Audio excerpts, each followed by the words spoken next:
The Boss Husband. Credit to the author. 971 hanggang 1K. Ang mga pangalan po na nandito ay galing sa mga name generator.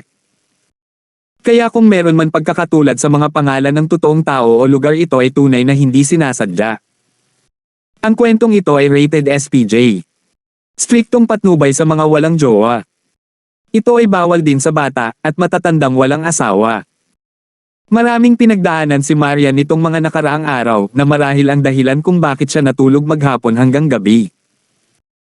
Hinanap siya ni Hannah, ngunit nang sabihin sa kanya ni Justin na natutulog si Marian, hindi na siya nagdalawang isip at iniwan ang mga file sa kanyang mesa. Binihisa na siya ni Justin sa kanyang pagtulog. Nang magising siya, tumingin siya sa paligid na may pagkasilaw na ekspresyon. Sa sandaling makita niya si Justin na nakaupo sa kanyang upuan gamit ang kanyang computer, agad siyang napatayo. Umakyat ang dugo sa mukha niya nang maalala ang walang habas nilang pangyayari.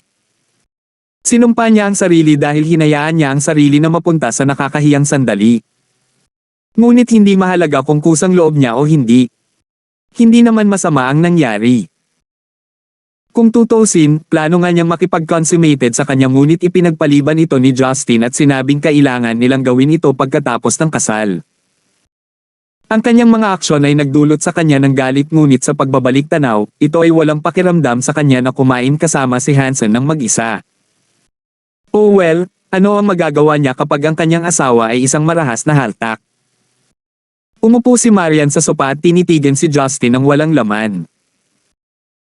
Napuno ng kuryosidad ang isip niya nang mapagtanto niyang nasa computer ang atensyon nito at hindi sa kanya kahit alam niyang gising siya.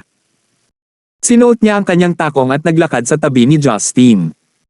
Galitang pumasok sa isip niya nang makita niya ang nasa screen ng computer. Sino ang nagsabi na maaari mong gamitin ang aking computer para maglaro ng mga video game?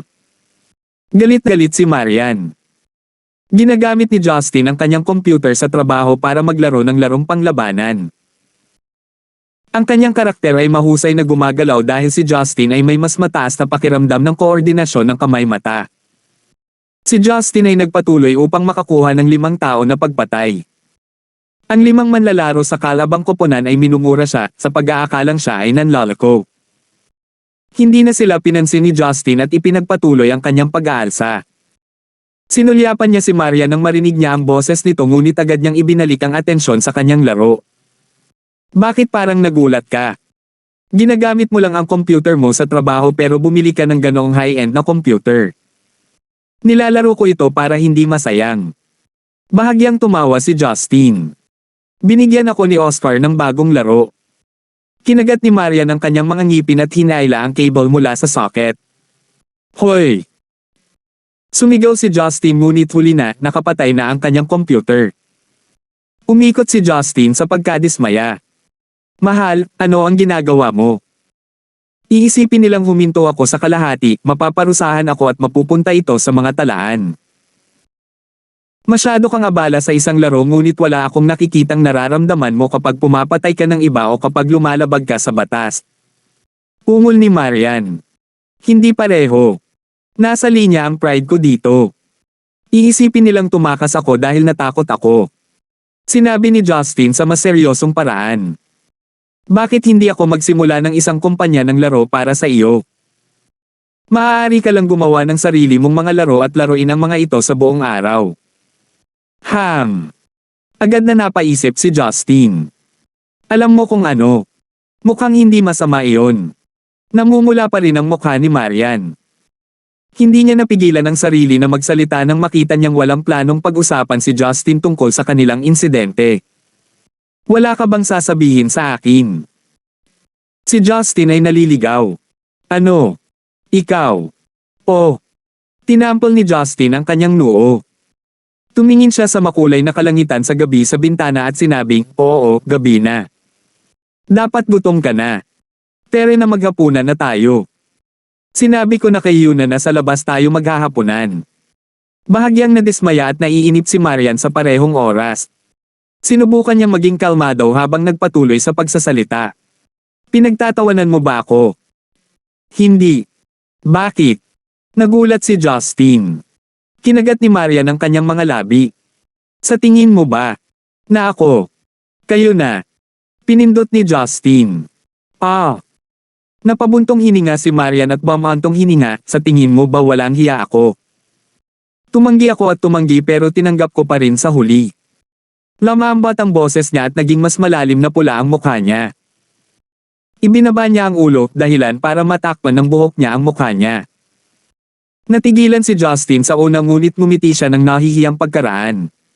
Biglang tumangala si Marian. Nakalimutan na niya ang tungkol sa pagiging mahiyain, hindi mo masasabi iyan. Kasalanan mo ang lahat, alam mo ba kung gaano ka nakakatakot? Paano ko tatanggihan ang hindi? Itinigil ni Justin ang kanyang mini rant. He smiled bitterly and said, I'm not done talking.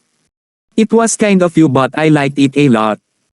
Tsaka wala naman kaming ginawang masama, nag-enjoy naman kami pareho. We're married so why care? Narinig siya ni Marian at naisip na may katuturan ito. First time niyang makipagtalik sa kanyang asawa, hindi ito dapat ikahiya.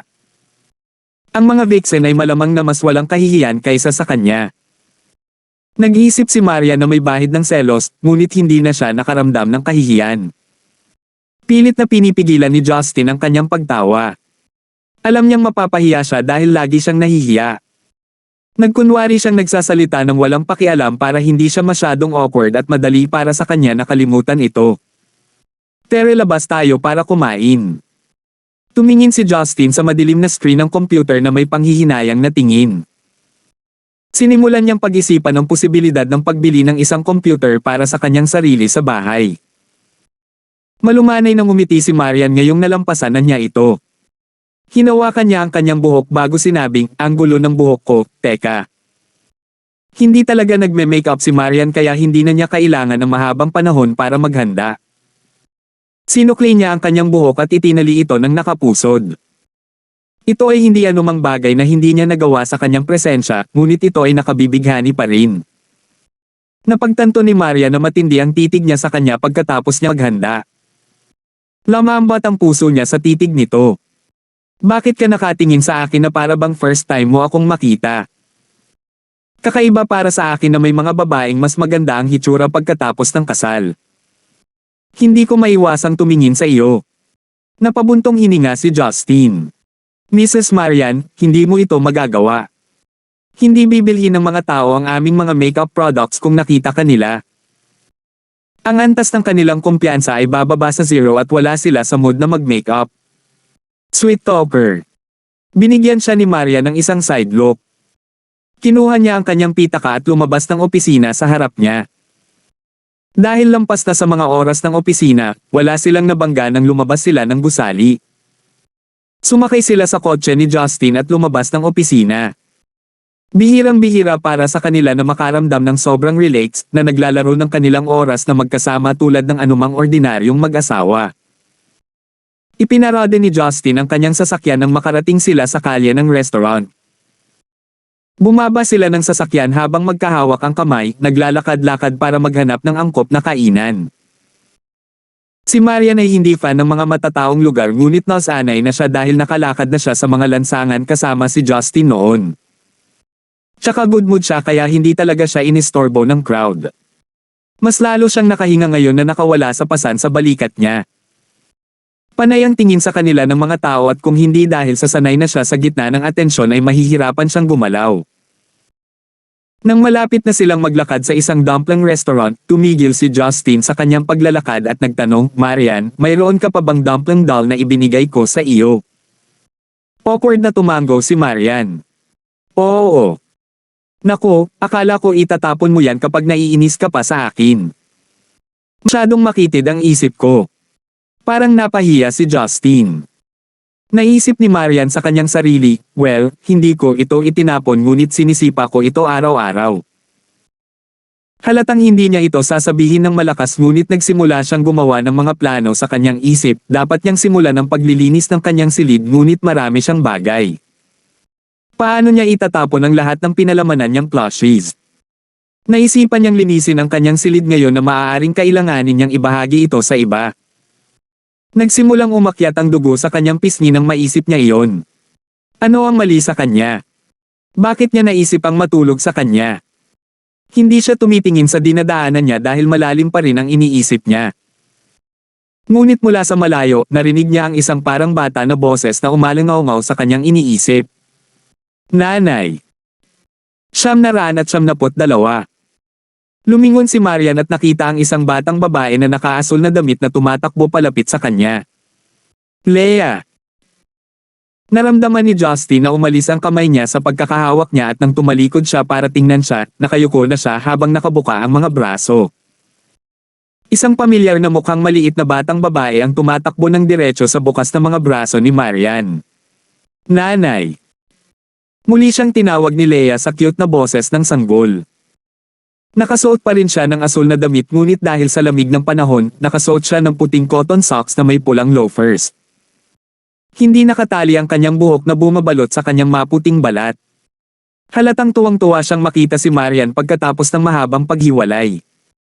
Binuhat ni Marian si Leia sa kanyang mga bisig at hinalikan ang kanyang matambok na pisngi. Leia, bakit ka nandito?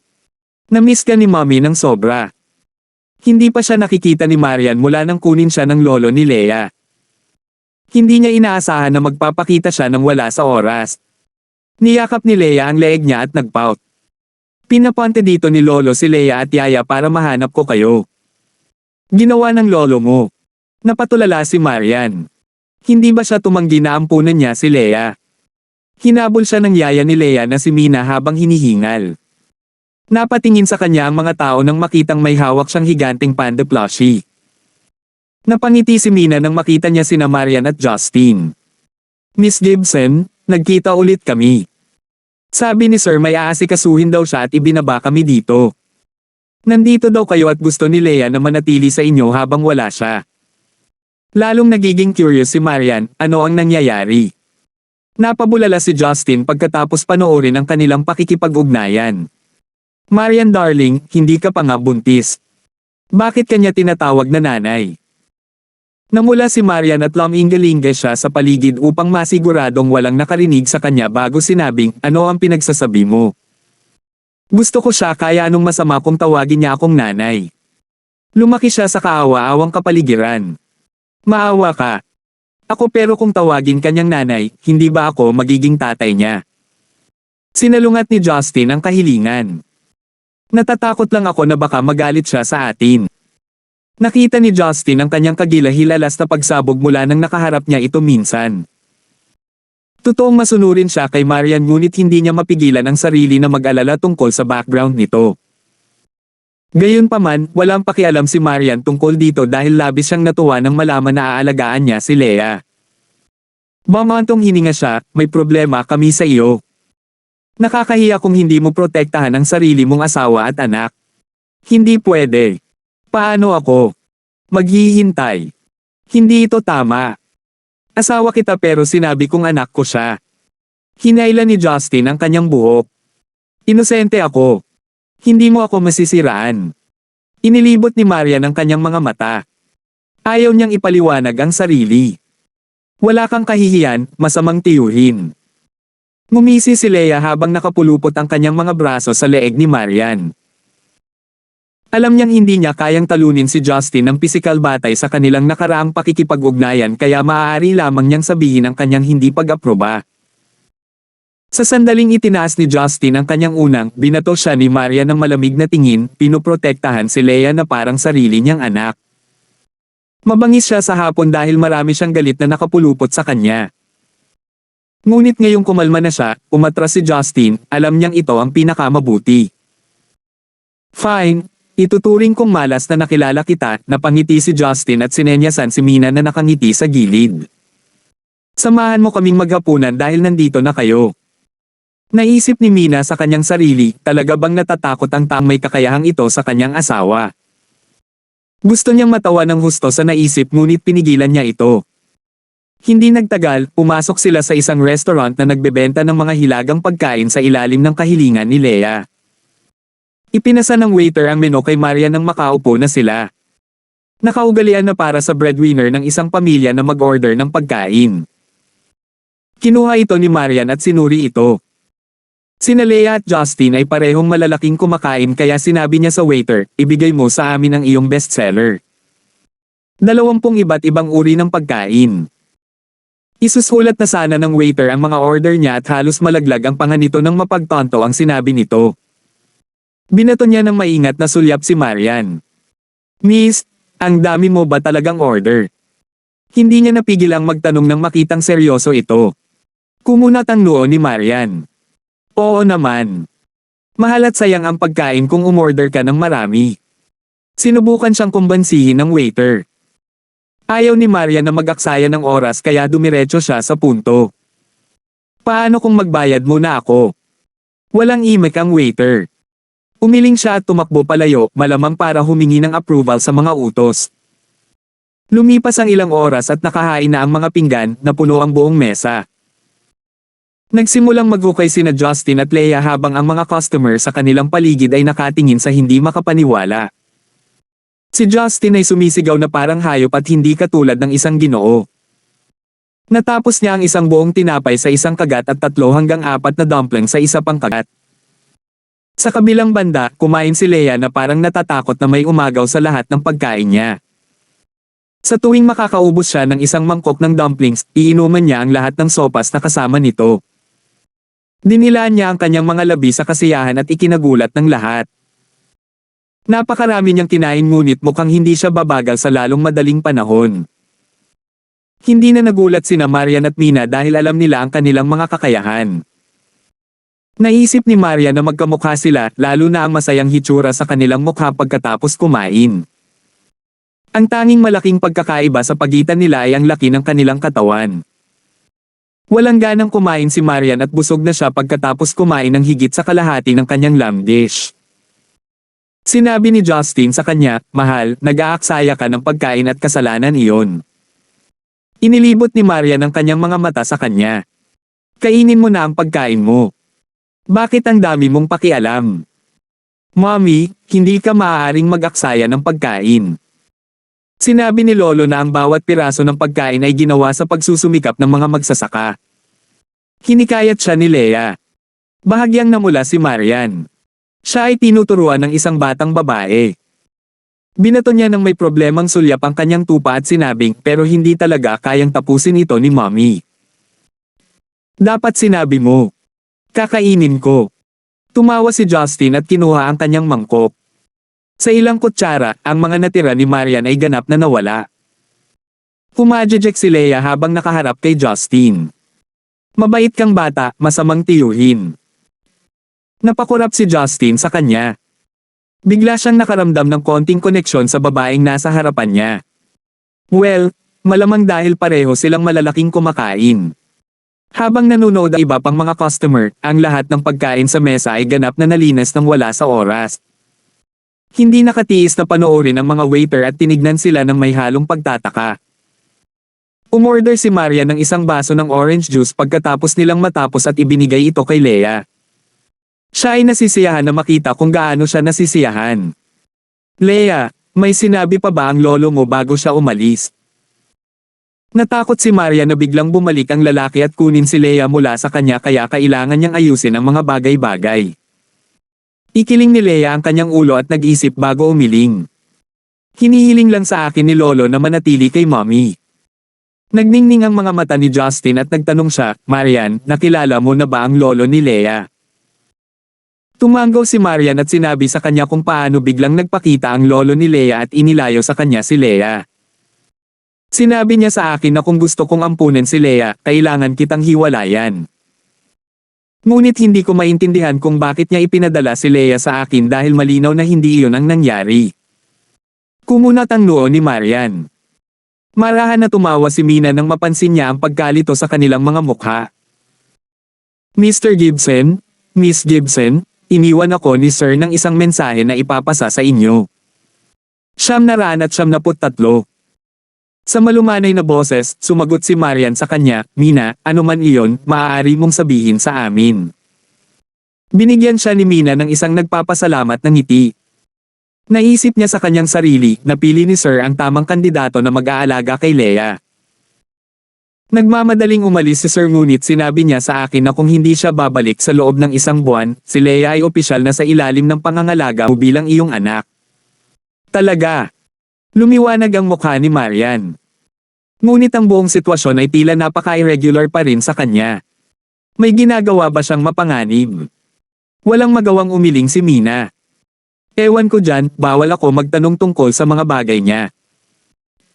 Bahagyang lumubog ang puso ni Justin nang makita niya ang masayang ekspresyon nito. Tiyak na tila umaasa siyang hindi na babalik ang lolo ni Leia. Gayunpaman, hindi maintindihan ni Justin kung bakit niya pinahahalagahan ang babae hanggang sa kung saan ituturing niya ito na parang sarili niyang anak.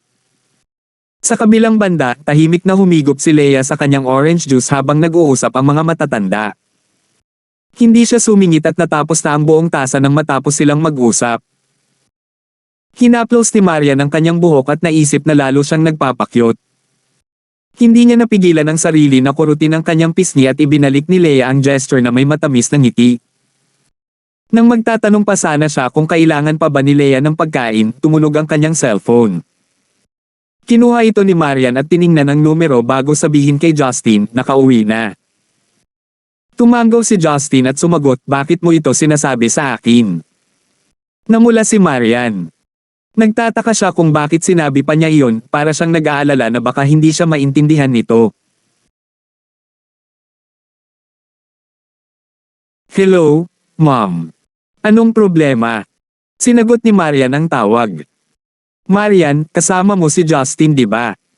Oo, katatapos lang nating maghapunan. Mom, may sasabihin ako sa iyo. Hindi ngayon ang oras para dyan. Ang likod ni Lucille Lysander at ang sikat na direktor, si Shelton ay nandito rin. May gusto siyang pag-usapan sa inyo. Tuwang-tuwa si Rebecca. Hindi naman ito masamang bagay kaya ipinarating ni Marian ang mensahe kay Justin. Bumalik na si Lucille. Tapos na ang tour niya. Tanong ni Justin. Binilang ni Marian ang mga petsa at sumagot sa kanya, I think so. Naalala ko na nakansela ang concert niya sa Japan at USA dahil sa conflict of interest. Tumango si Justin, nakikita niya ang balita paminsan-minsan at binanggit nga nila ang hidwaan sa pagitan ng Japan, USA, at Zenica sa teritoryong karagatan. Hindi angkop para kay Lucille Lysander na magkaroon ng mga concert tour doon dahil isa siya sa pinakasikat na artista sa Zenica. Ito ay walang kwentang balita sa kanya. Hanggat hindi sumiklab ang digmaan, wala siyang dapat ikabahala. Mas magiging masaya siya kung sumiklab ang digmaan. Pagkatapos ng lahat, nag-imbak siya ng maraming sandata na magagamit. Maaaring kumita ng malaking pera si Justin dito at hanggat hindi siya kasali sa digmaan, hindi niya iisipin ang ideya nito. Parang excited si Mina. Talaga. Si Miss Lucille. Ang mga awit. Tumango si Marian. Kilala mo rin siya. Of course I do. Akala ko parang pamilyar na pamilyar siya sa huling pagkakataon na nakita ko siya ngunit hindi ako makapaniwala sa aking mga mata. Naisip ko yun pagdating ko sa bahay at napagtanto ko na si Miss Lysander ang presidente ng Yellow International at si Miss Lucille Lysander mula sa Yellow Entertainment. Nagsisisi akong hindi ko hiningi ang kanyang pirma. Napaluha si Mina sa naisip nito. Kapag kumakanta siya ng mga malungkot na kanta, naaalala ko ang oras na bumalik ako sa bahay at labis akong napaiyak. Nakipagpalitan ng tingin si Marian kay Justin. Hindi nila alam na sikat si Lucille Lysander na kahit isang yaya ay alam ang kanyang mga kanta. Hihilingin ko sa kanya na pumirma para sa iyo kapag nakabalik na tayo. Pero ay panda ko kung hindi mo siya gagawing awkward. Bahagi siya ng pamilya natin.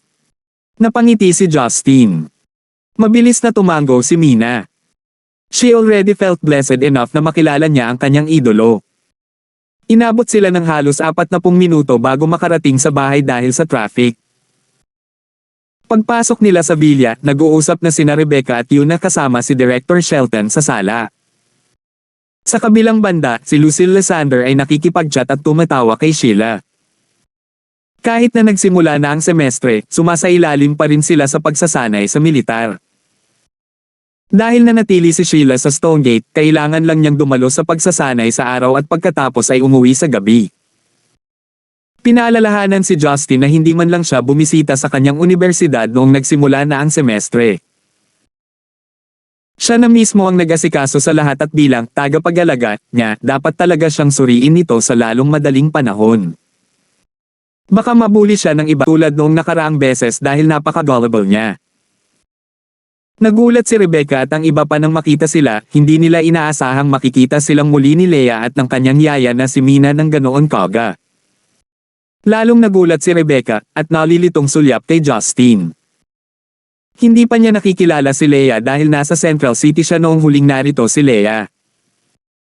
Nakipagkamay si Justin sa direktor at binigyan siya ni Maria ng isang simpleng tango bilang pagbati bago umupo ng magkasama. Naisip ni Shelton na medyo kakaiba ang kanilang reaksyon sa hitsura ng batang babae ngunit wala siyang sinabi tungkol dito. Ngumisi siya at sinabing, patawarin mo ako sa pagbisita ko sa gabi. Ayokong palampasin ang magandang pagkakataong tulad nito kaya pumunta ako dito para pag-usapan ang tungkol sa isang pelikulang pagtutulungan. Naalala ito ni Justin. Nais niyang gumawa ng pelikula tungkol sa mga Diyos at mandirigma. Si Shelton ay ginawaran ng award na pinakamahusay na direktor sa Cannes at Tokyo Film Festival, kaya natural na ang kanyang mga pelikula ay makakatanggap ng 1 toneladang pagkilala. Director Yu, gusto mo bang makasama si Lucille sa pelikula? Paano mo nalaman yan, Mr. Gibson? Tama ka. Naging abala ako sa pagtatangka ng babaeng lead character at si Miss Lysander Lucille ang pinakaangkop sa ngayon. Pero naging abala siya sa kanyang mga paglilibot sa mundo kaya nang mabalitaan kung nakansela ang kanyang mga paglilibot sa Japan at USA, pumunta ako kaagad. Sinabi ni Miss Lysander Lucille na hindi ko na kailangang dumaan sa ahensya, sabi niya lamang na kailangan niya ng pag-aproba ni Shelton. Tumingin si Justin kay Lucille Lysander at nakangiting nagtanong, mahilig ka bang umarte sa mga pelikula? Nasa iyo ang lahat. Napakurap si Lucille Lysander at nag-alinlangan bago sinabing, hindi ako profesional na sinanay at hindi ko alam kung paano gumagana ang mga pelikula. Natatakot akong magulo ang mga bagay-bagay. Nanood ako ng concert mo at nasa kalagitnaan ka na. Kailangan mo lang i-channel ito sa karakter mo. Tsaka tugma ang aura mo sa pangunahing karakter, sigurado akong magiging swabe ito. Hinikayat siya ni Shelton. Nagpumigla si Lucille Lysander na sumagot at ibinato ang walang magawang tingin kay Marian. Sinabi ni Marian, kung ganoon ang kaso, mas mabuting tanggapin. Sigurado akong hindi kanya sisisihin kahit na hindi ito gagana. Oo. Tumanggo si Justin. Ngunit hayaan mo akong maging tapat sa iyo. Inaasahan ko ang disenteng kabayaran para dito. Inilibot ni Marian ang kanyang mga mata sa kanya. Hindi pa naayos ang mga bagay-bagay at pinag-uusapan na niya ang tungkol sa sweldo. Napangiti si Shelton ng mapait.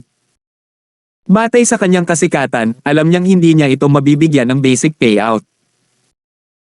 Hindi siya mangangahas na imbitahan siya ng walang minimum na sweldo na hindi bababa sa $10 milyong.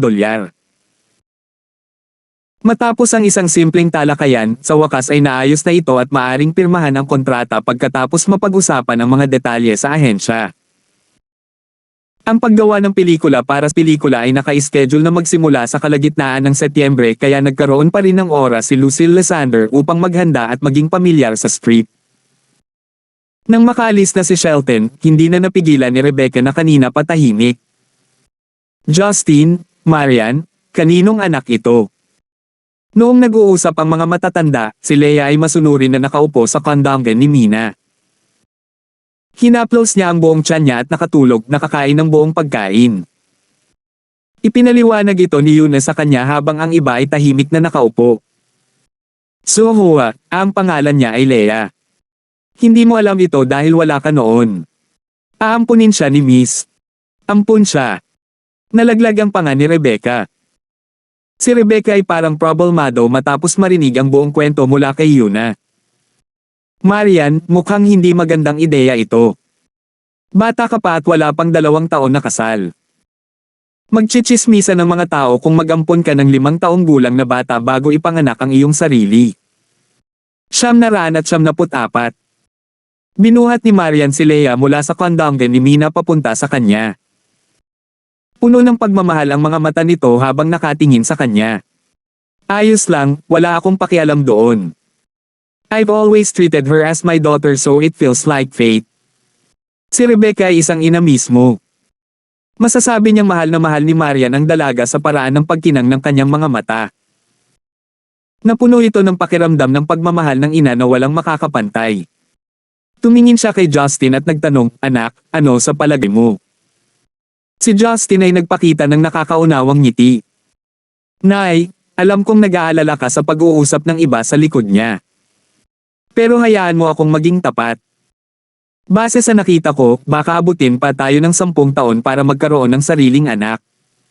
10 taon. Si Rebecca ay sumigaw at nanlamig na parang estatwa. Tumanggaw si Justin at ipinaliwanag sa kanya ang kalagayan ng kanyang katawan. Maging sina Yuna, Lucille Gibson, at Sheila ay nanlaki ang kanilang mga mata dahil sa gulat. Kaya sa halip na maghintay, sa tingin ko ay hindi masamang ideya na maging anak natin si Leia. Gustong-gusto siya ni Marian at sa tingin ko ay kamukha ko siya. Tingnan mo kung gaano siya ka-cute. Sa palagay ko ay mapapabilang siya bilang anak ko, sabi ni Justin at hinaplos ang pisngi ni Leia. Nagpout si Leia at ibinuka ang bibig para kagatin siya. Masamang tiyuhin. "Huwag mo akong hawakan. Mataba, hindi tito, tawagin mo akong tatay." Walang imak ang lahat. Paano siya naging cute at paano sila magkatulad? Nagpout si Leia bilang hindi pagsang-ayon. "Sinungaling ka. Hindi mataba si Leia. Hindi mataba. Ang dami mong kinakain gaya ko. Tingnan mo mukha at braso mo, laman ng karne." Kinurot muli ni Justin ang kanyang mga braso. Ngayong binanggit ito ni Justin, noon lang nila napagtanto. Bagamat hindi siya mataba, mukhang napaka-chubby niya sa kanyang proporsyon. Pinuso ni Leia ang kanyang mga pisngi na nagmistulang tinapay. Siya ay umungulat tumalikod upang aipatong ang kanyang ulo sa balikat ni Marian, hindi pinapansin si Justin. Walang magawa si Marian. Yan ang mga baby fats niya. Bakit ka nakikipagtalo sa isang bata? Huwag kang mahiya. She started it by calling me uncle. Bakit ikaw ang nanay niya samantalang ako nakastock sa uncle? Parang naiinis si Justin. Pinigilan ito ni Rebecca sa paglala. "Kung okay ka, okay lang ako. Di ba sabi mo may lolo siya, ano ang dapat nating gawin kung babalik siya makalipas ang 1 buwan?" Ang mukha ni Marian ay naging malungkot at hindi mapakali. Lumiit sa isang tabi si Mina, hindi nangangahas na sumingit. Napatingin si Justin sa nag-aalalang ekspresyon ng kanyang asawa at mamantong hininga. Kakausapin ko siya kung babalik talaga siya. Sisiguraduhin kong mananatili si Leia dito kahit na kailangan niyang manatili sa atin. Tumangala si Marian na may nagulat na ekspresyon. "Hubby, seryoso ka ba? Anak na natin siya." Sa halip ay may iniisip si Justin. Ang lolo ni Leia ay halatang may disenteng background sa paglilinang. Mahirap na hindi maging mausisa. Ang lahat ay walang masabi dahil nakagawa na ng desisyon si Justin. Kung tutuusin, siya ang laging may huling say sa kabila ng kanyang pagiging masunurin sa bahay. Nang maglaon, tinanong ni Rebecca si Mina tungkol kay Leia at nalaman din ang tungkol sa kanyang nakaraan. Nakilala niya si Leia at ang kanyang yaya sa maikling panahon mula nang maranasan niya ang pakikisalamuha. Habang lumilipis ang oras, halos gabi na at kailangan na nilang ayusin ang pagtulog para sa kanila. Marami silang bakanteng guest room na available simula noong bumili si Maria ng villa pero hindi pa sila nagdesisyon sa mga arrangement. Agad na naalala ni Marian ang tungkol sa kanilang sesyon sa hapon at sinulyapan niya si Justin na may pink na pisngi. Nakatingin din sa kanya si Justin, halatang pareho ang iniisip. Gusto ni Leia na matulog kay mommy. Sumigaw na si Leia bago pa makapagsalita si Justin. Nagulat si Marian ngunit nakahinga ng maluwag sa parehong oras. Nakangiti niyang binuhat si Leia at sinabi sa kanya, kung gayon kailangan mong maging mabuting bata at matulog sa oras. Hoy! Bakit mo inaagaw sa akin ang asawa ko, mataba ka? Asawa ko siya, matulog ka na sa yaya mo. Hindi pumayag si Justin na bumitaw at agad na ipinaglaban ang kanyang pwesto. Niyakap ni Leia si Marian ng mahigpit. Hindi ako makakatulog nang wala si mommy. Hey! Buong magdamag na yata tayo. Si Justin ay nagsimulang makipag-away sa kanya. Nagmamasid si Mina sa gilid dahil sa galit. Bangulong ito sa kanya, Mr. Gibson, hayaan mo si Leia matulog kay Miss Lan. Iba siya sa ibang bata, magpupuyat talaga siya ng ilang araw. Kung hindi siya matutulog, hindi rin tayo matutulog. Natigilan si Justin, hindi maintindihan kung ano ang ibig niyang sabihin doon. Nagpout si Leia ng may pagmamalaki. Tama. Natuwa si Marian sa kanyang ekspresyon at sinabi sa kanya ang tungkol sa pambihirang enerhiya ni Leia. Nagulat din si Rebecca dahil ito ang unang beses niyang marinig ito ngunit sa parehong oras ay may nahuli siya. Nagtataka niyang tinanong si Justin, Justin, akala ko ba magkahiwalay kayong natutulog? Bakit? Ipinagmamalaki ni Justin ang kanyang dibdib. Mom, kami broken bar. Huwag mong sabihin. Ang mukha ni Marian ay naging malalim na pula. Hindi ba siya nahiya na sabihin ito sa mama niya? Lalo na kung isasaalang-alang ang katotohanan na ginawa nila ito sa kanyang opisina. Nilunok ni Justin ang kanyang mga salita at ngumiti ng nakakatakot. Ngunit naunawaan na ni Rebecca ang pinagbabatayan na kahulugan. Maging sina Sheila at Lucille Lysander ay ngumiti habang nakatingin kay Marian. Lumakad si Sheila at tinapik ang balikat ni Marian ng tuwid na mukha. Binabati kita, Sister Marian. Napahiya si Marian kaya gusto niyang ibaba si Leia at sakalin si Sheila. Pumadjejek si Rebecca. Ang mga bagay ay dapat na mapayapa sa bahay ngayon na sa wakas ay nakaayos na sila. Dapat unahin natin ang bata kung mayroon siyang problemang ito.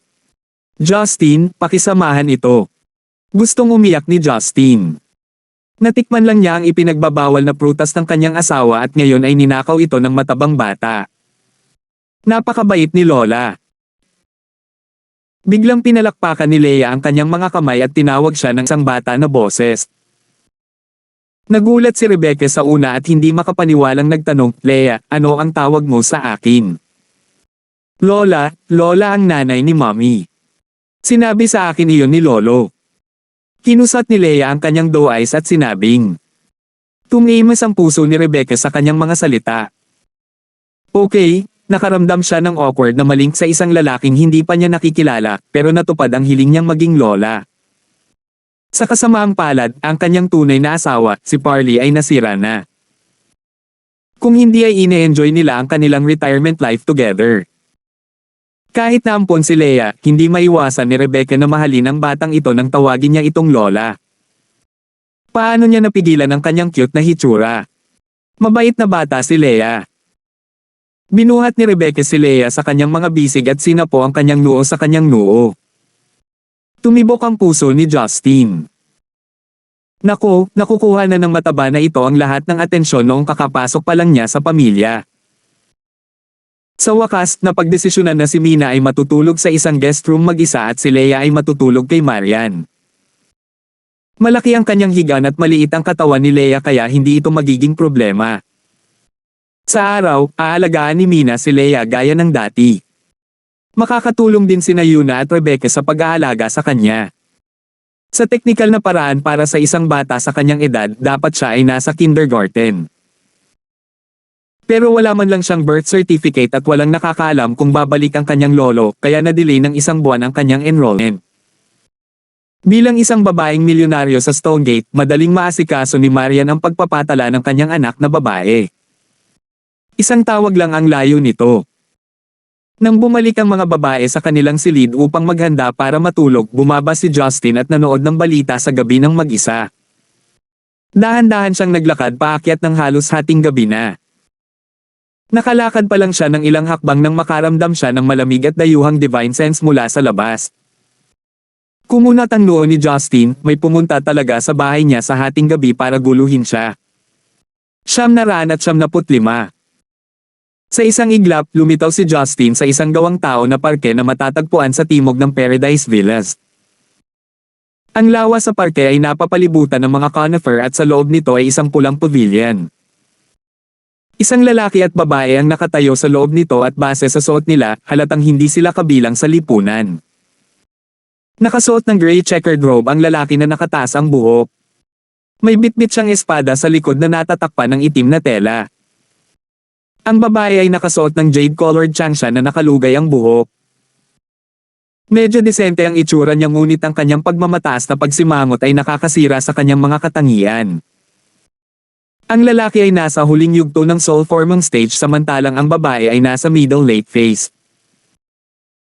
Ang kanilang paglilinang ay halos pareho ngunit batay sa malamig na banal na kahulugan mula kanina, tiyak na nanggaling ito sa babae.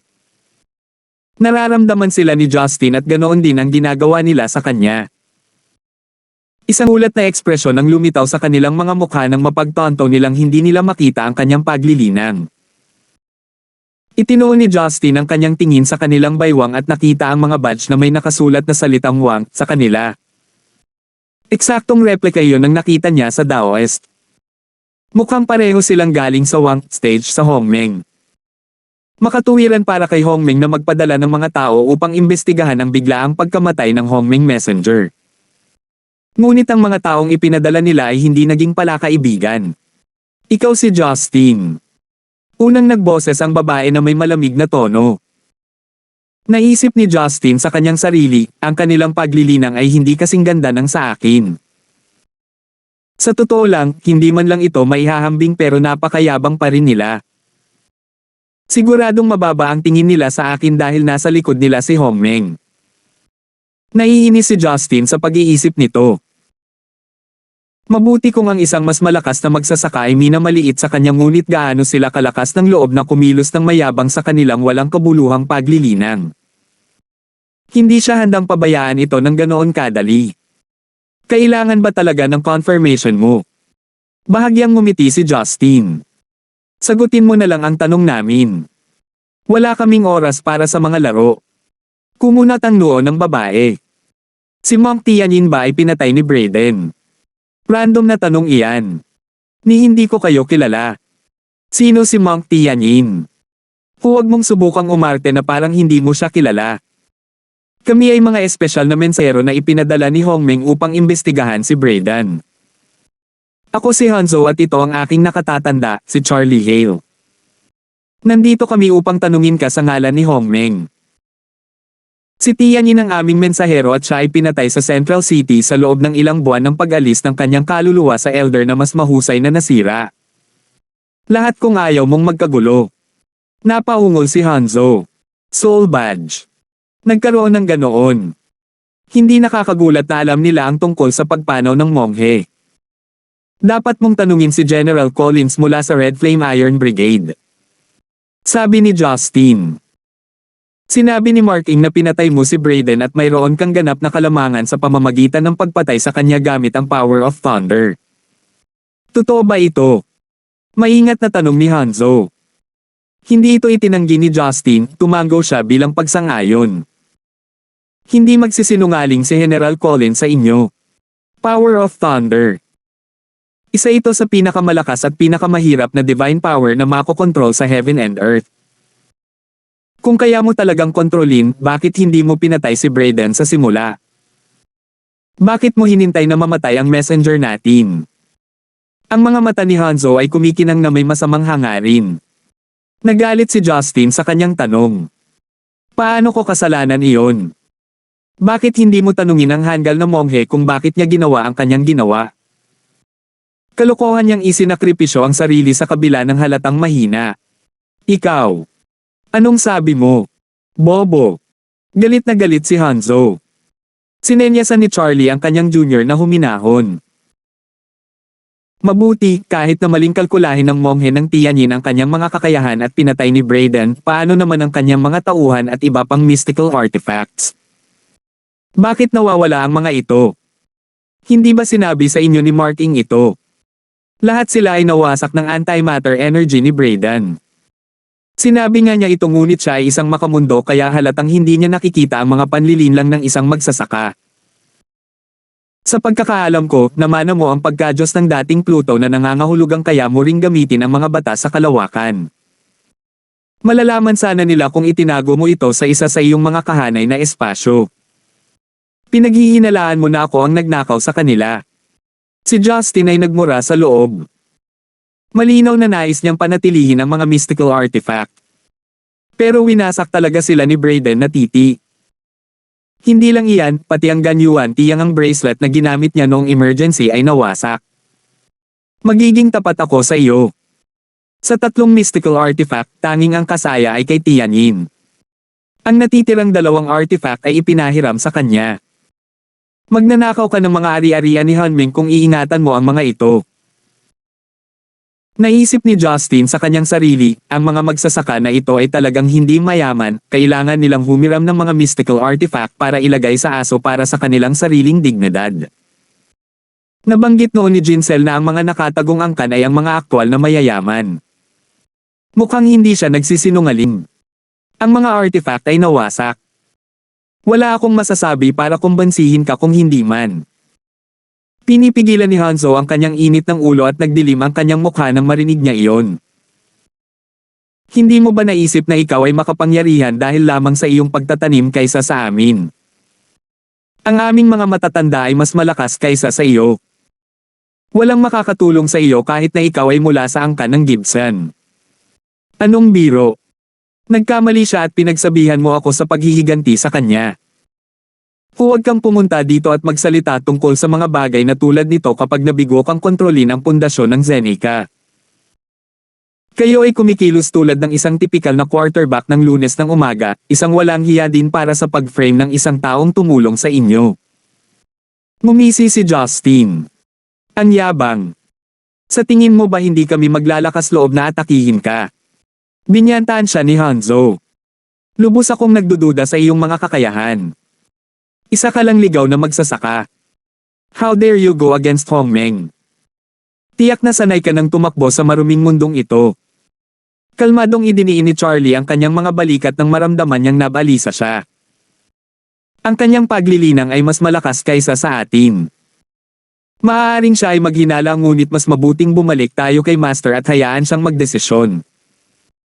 Malamig ang titig niya habang sinagot siya, tama ka, hahayaan natin siyang mabuhay ng ilang araw. Malapit nang lumabas ang katotohanan. Pagkasabi noon, binigyan nila ng huling tingin si Justin bago na pa siyang umalis. Ngunit ang titig ni Justin ay nagyayelong at hinaranggan niya ang kanilang landas sa isang iglap. Malapit na kayong aalis. Naisipan kong imbitahan kayong dalawa para uminom ng tsaa. Isang magiliw na ngiti ang ibinigay ni Justin. Hindi na kailangan yan. Ang pinuno ng clan ay dapat na naghahain sa atin ng tsaa. Hindi ka kaya. Si Hanzo ay parang nakakainsulto. Mukhang problemado si Justin. Pero ayokong hayaan kayong umalis ng ganito, ano ang dapat kong gawin? Tila naalarma si Charlie sa kanyang insinuation. Iniisip mo bang awayin kami? Plano mo bang labanan si Hongmeng sa publiko? Ano bang sinasabi mo? I wouldn't dare to do that. Tumawa si Justin at iwinagayway ang kanyang mga kamay. Nag-aalala lang ako. Paano kung bumalik kayo at kumuha ng makapangyarihang tao na nag-iisip na ako ang nag-frame ng monghe? Ano ang dapat kong gawin? Hindi mo kailangang mag-alala tungkol dyan. Ang ating guro ay isang matuwid na tao. Hindi siya kailanman magbibintang sa isang inosenteng tao. Kung talagang inosente ka, patunayan ito sa pamamagitan ng pananatili sa Stone Gate hanggang sa dumating ang ating guro, sabi ni Hanzo na may mapagmataas na boses. Tumango si Justin. Parang may naalala, tinanong niya sila, lahat ba ng Hongmeng ay may soul badge? Bakit mo ito tinatanong? Kumunat ang noo ni Charlie. Mukha namang inosente si Justin habang sumagot, huwag kakabahan, curious lang ako. Nakilala ko kasi dati ang isang magulo na Daoist at tinanong ko siya kung natatakot siya kung mahuli siya ni Hongmeng. Sabi niya hindi niyo siya mahanap. Meron din siyang Blood Dragon's Golden Dagger. Ano? Napabulala si Hanzo, ang Golden Dagger ng Blood Dragon. Paano mo nakilala si Huang Yun, ang Taksil? Taksil. Nalito si Justin. Kilala niyo siya. Bakit traitor ang tawag niyo sa kanya? Mukhang mabait siya, nakachat ko pa siya. Nadama ni Justin na ang kanyang mga kasanayan sa pag-arte ay lalong bumubuti. Kaya niyang magsinungaling sa pamamagitan ng kanyang mga ngipin ng natural na dapat siyang gawaran ng Oscar. Nagpalitan ng tingin sina Hanzo at Charlie sa isa't isa. Baka sa mukha nila ang kawalan ng paniwala na para bang may narinig silang nakakagulat. 996. Si Huang Yun ay nagtaksil kay Hongming pabor na sumali sa isa sa mga dakilang sinaunang angkan, ang angkan ng Lo. Ang Golden Hammer ng Exorcist at ang Golden Dagger ng Blood Dragon ay ibinigay sa kanya ng angkan ng Lo. Hindi siya pinalabas ni Hongming sa isla ng mga Diyos kaya wala siyang soul badge. Nagtataka si Charlie kung paano nalaman ni Justin ang tungkol sa kanya.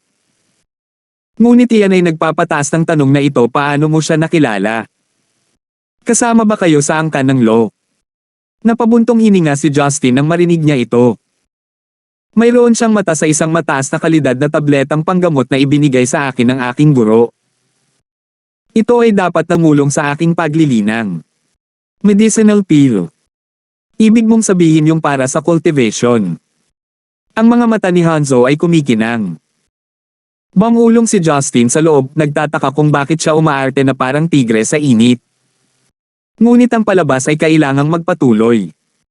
Sinusubukan niya akong kaibiganin, sinasabi sa akin na siya ay mula sa Hongmeng. Gusto kong bisitahin si Hongmeng ngunit ang kanyang pangako ay nasa kondisyon na maaari kong dalhin sa kanya ang mga table task. Nag-aalinlangan ako dahil si Hongmeng ay puno ng lahat ng uri ng mga talento, bakit kailangan nila ang aking mga gamot na gamot? Sadyang tumigil si Justin at sumulyap sa kanila. Sina Charlie at Hanzo ay nagpalitan ng tingin sa isa't isa na para bang nagkaroon sila ng pagkakaunawaan. Tama, kami ay itinalaga upang protektahan ang pundasyon ng Zeneca. Nakalubog kami sa paglilinang at hinahanap namin ang Devaloka. Hindi kami magiging walang kahihiyan tulad ni Huang Yun na nagtrabaho para sa angkan ng Lo.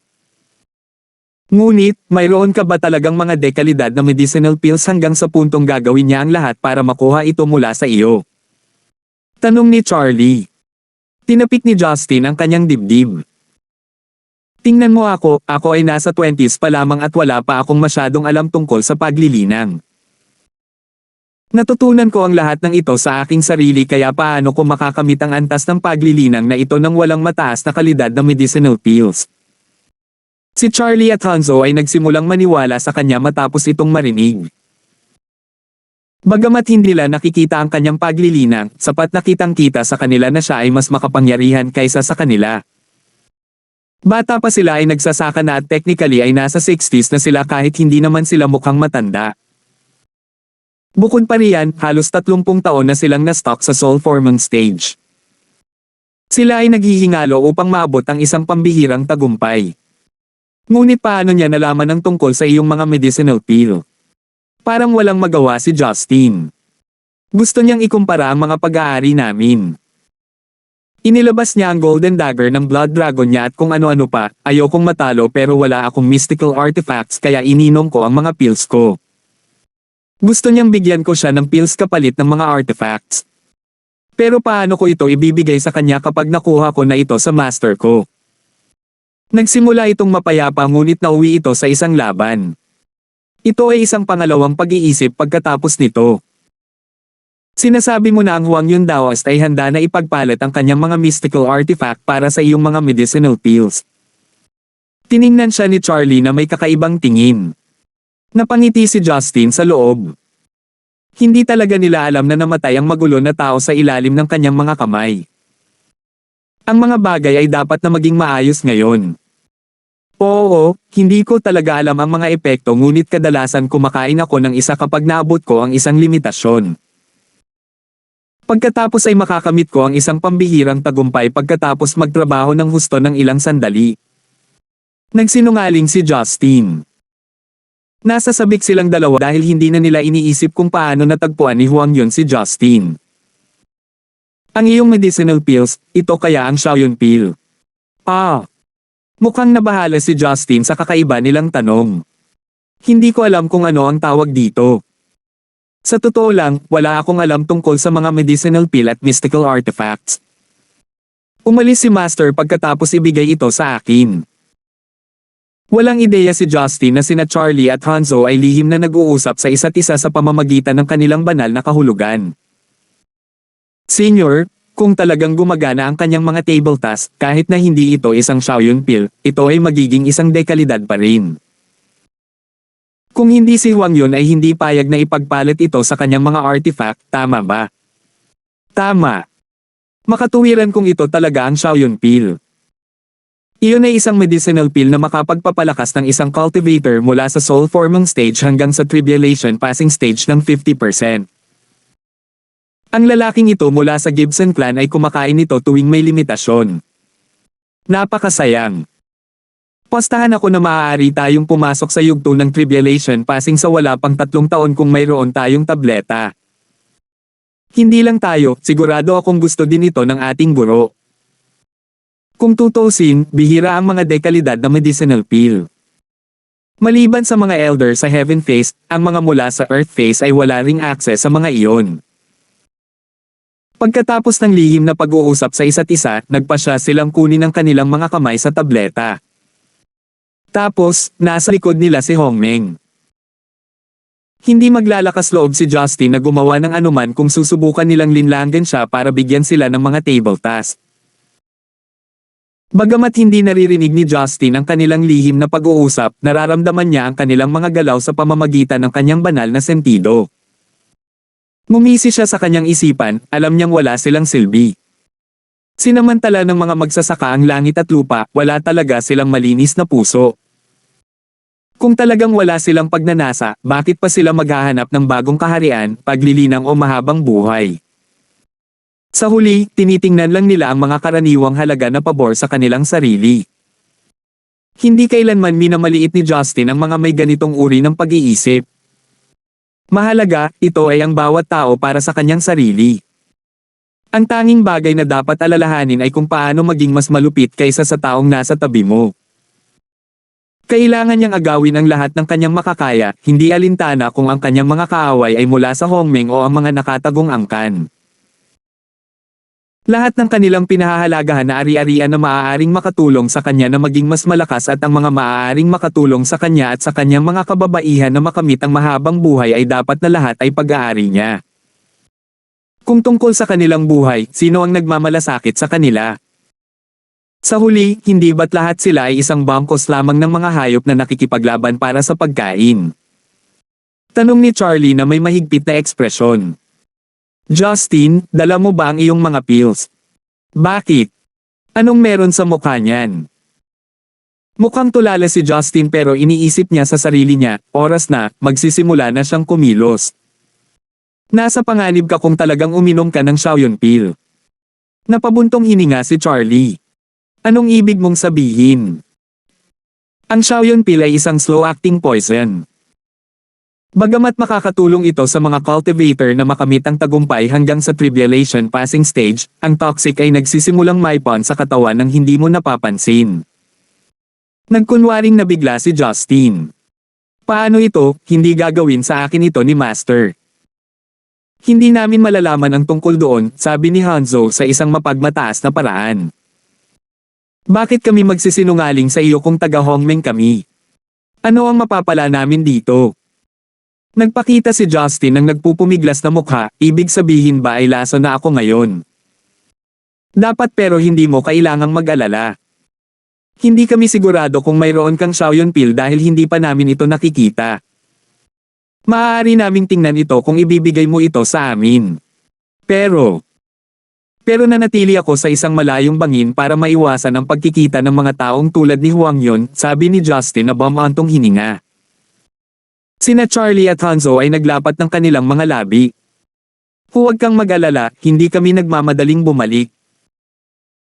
Ngayong sigurado na kaming hindi ikaw ang dahilan ng pagkamatay ni Tianyin, responsibilidad namin na alagaan ang panganay na apo mula sa 4 na pangunahing angkan.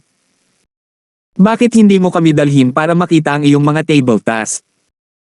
Kung Xiaoyun Pill talaga ito, maaari naming hilingin sa aming guro na gumawa ng isang antidote para sa iyo gamit ang boses ni Hao, sabi ni Hao. Nagulat si Justin. Marunong gumawa ng antidote ang iyong guro. Siyempre ginagawa niya, ngunit tila sumasalungat si Charlie. Nag-aalala lang ako na hindi ka maniniwala sa amin. Anong ibig mong sabihin? Tanong ni Justin. Ito ay dahil ang antidote ay nangangailangan ng tableta bilang isang sangkap. Kailangan naming ibalik ang iyong tableta sa God's Island at ibalik ito sa iyo pagkatapos na magawa ang antidote, sagot ni Charlie. Mamantong hininga si Justin sa kanyang isipan, talagang magaling siyang mag-spout ng kalokohan. Ngunit sa panlabas, si Justin ay parang inilagay sa isang mahirap na lugar. Ngunit broken bar ito na lang ang natitira sa akin ng aking guro. Mataray na sinabi ni Hanzo, hindi pa namin nakikita kaya maaaring hindi ito ang Xiaoyun Pill. Para sa lahat ng alam namin, maaaring hindi iyon. Bakit hindi mo na lang kami dalhin doon sa halip na mag-alala tungkol dito? Sinabi niya ito ngunit napagpasyahan nilang tawagin itong Xiaoyun Pill kahit ano pa talaga ito. Malinaw na walang alam si Justin tungkol sa mga medicinal pill. Mukhang malalim ang iniisip ni Justin at mamantong hininga siya, sige, ayokong mamatay. Pero hindi mo maaga ang mga table task ko gaya ni Huang Yun. Hindi ko kayo papakawala ng madali. Paano tayo matatawag na guardians ng Zenica kung ginawa natin ang parehong bagay sa aso ng Hidden Clan? Dumura si Charlie sa pang-aalipusta. Naisip niya sa kanyang sarili, hindi na natin ito kakailanganing agawin. Madali nating makukuha ang mga table tasks sa pamamagitan ng pagsisinungaling sa isang pipi na mataas lang ang cultivation at wala ng iba. Kahit napagtanto mo ang ginawa namin, wala kang patunay. Malaki ang duda ko na lalakbayin niya ang lahat para lang mabawi ang kanyang mga table tasks. Kinakamot ni Justin ang kanyang ulo. Kung ganoon, sumunod ka sa akin. Medyo malayo dito pero hindi naman siguro magtatagal kung kakaunti lang tayo. Malamig na tumango sina Charlie at Hanzo kahit na nag-backflip ang kanilang mga puso.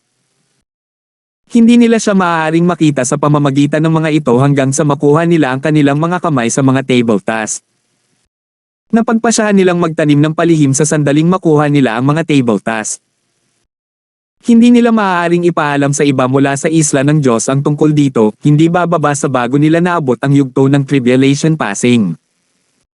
Dahil nasa soul forming stage na sila, madali nang lumipad kasama ang kanilang true yuan. Ang pinakamabilis na paraan ay lumipad gamit ang isang espada o isang mystical artifact ngunit mangangailangan ito ng isang espesyal na spell at hindi alam ng maraming tao ang tungkol dito. Tatlong silhouette ang dumaan sa kalangitan at nawala ang mga ito mula sa kagubatan na nasa hilaga ng Stone Gate. Walang nakapansin sa kanila dahil natutulog ang lungsod. 997. Naipamalas ni Justin ang kanyang buong potensya sa pagkakaalam na hindi nito tatawagan ang makalangit na kidlat. Lalong gamaan ang pakiramdam niya nang malaman niyang malayo pa siya para maabot ang ikalawang kapigatian. Malinaw na hindi kikilos si Justin na parang isang aktwal na cultivator na hiwalay sa modernong mundo.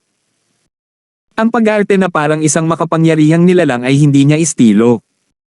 Lumipad sila sa kalangitan at sa isang iglap nalampasan na nila ang dalawang probinsya.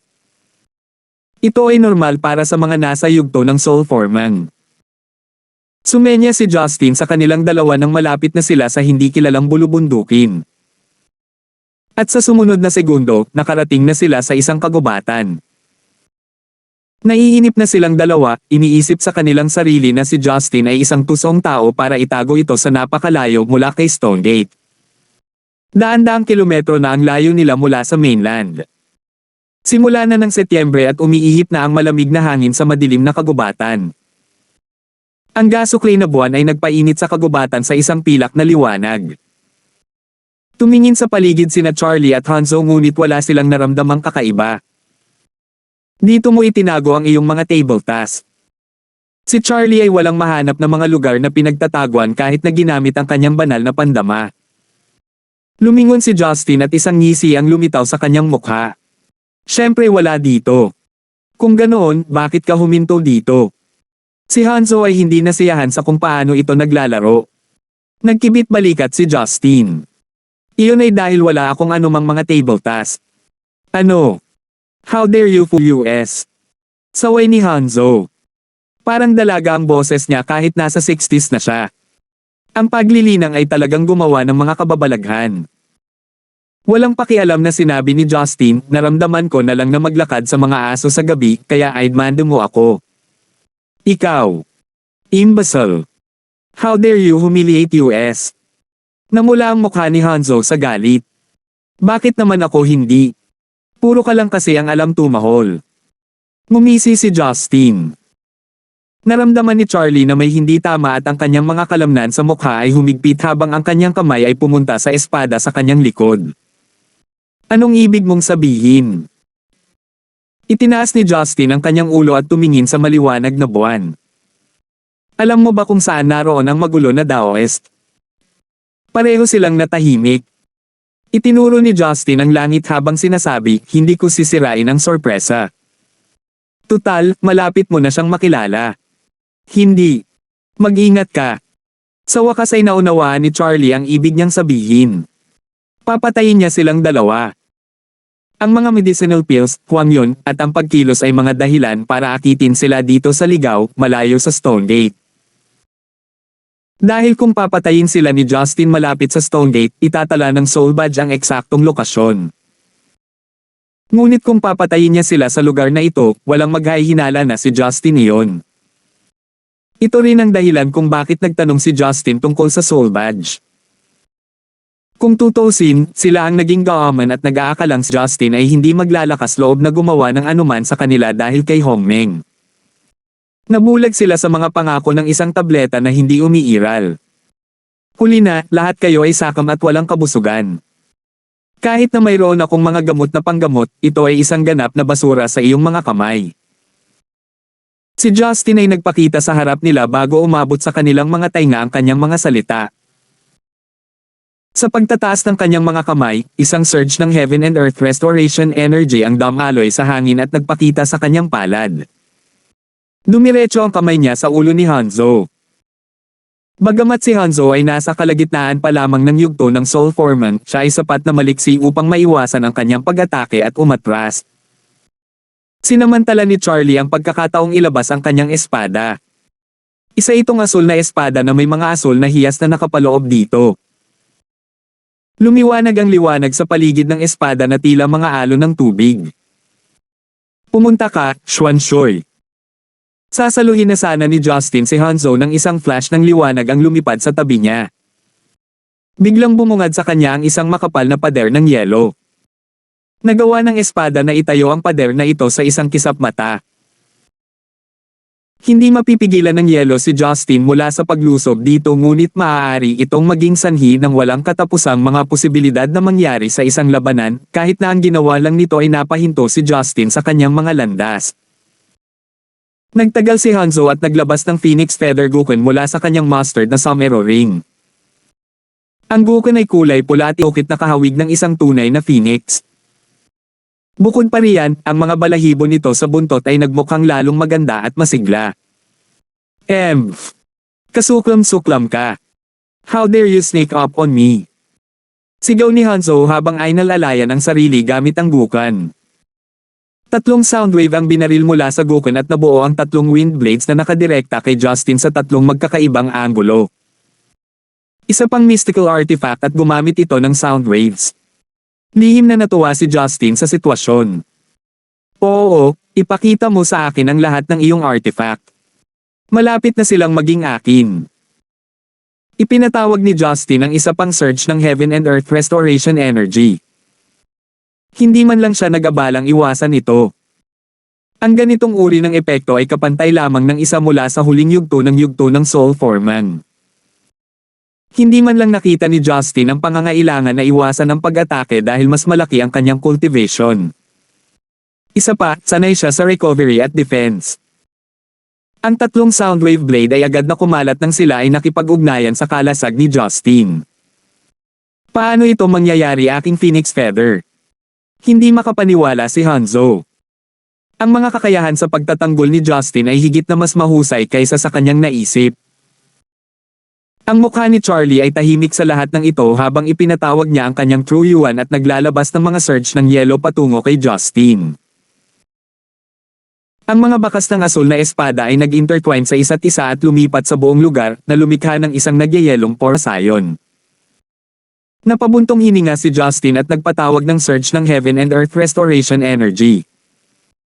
Ito ay bumulwak sa hangin at sumabog mula sa kinatatayuan ni Justin. Boom! Ang lahat ng mga porma sayon ay sumabog sa mga piraso bago sila maaaring magdulot ng anumang pinsala.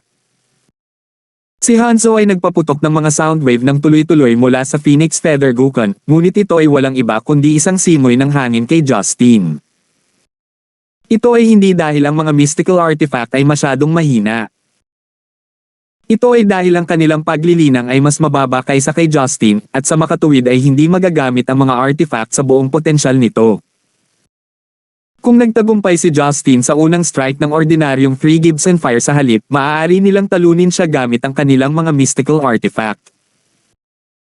Gayunpaman, ang mga kakayahan ni Justin ay nasa mas mataas na antas, dahil siya ay nasa hindi maisip na yugto ng Tribulation Passing. Tumakbo. Napagtanto ni Charlie ang bigat ng sitwasyon. Magtatapos ito sa isang sakuna kung mananatili sila, kaya sinigawan niya si Hanzo na tumakas habang buo pa ang buhay nito. Napagtanto din ito ni Hanzo. Pagkatapos ng ilang sandali ng mabilis na pag-iisip, nagsimula siyang tumakbo patungo sa mataong timog na bahagi sa halip na sa kanlurang bahagi kung saan matatagpuan ang Hongmeng.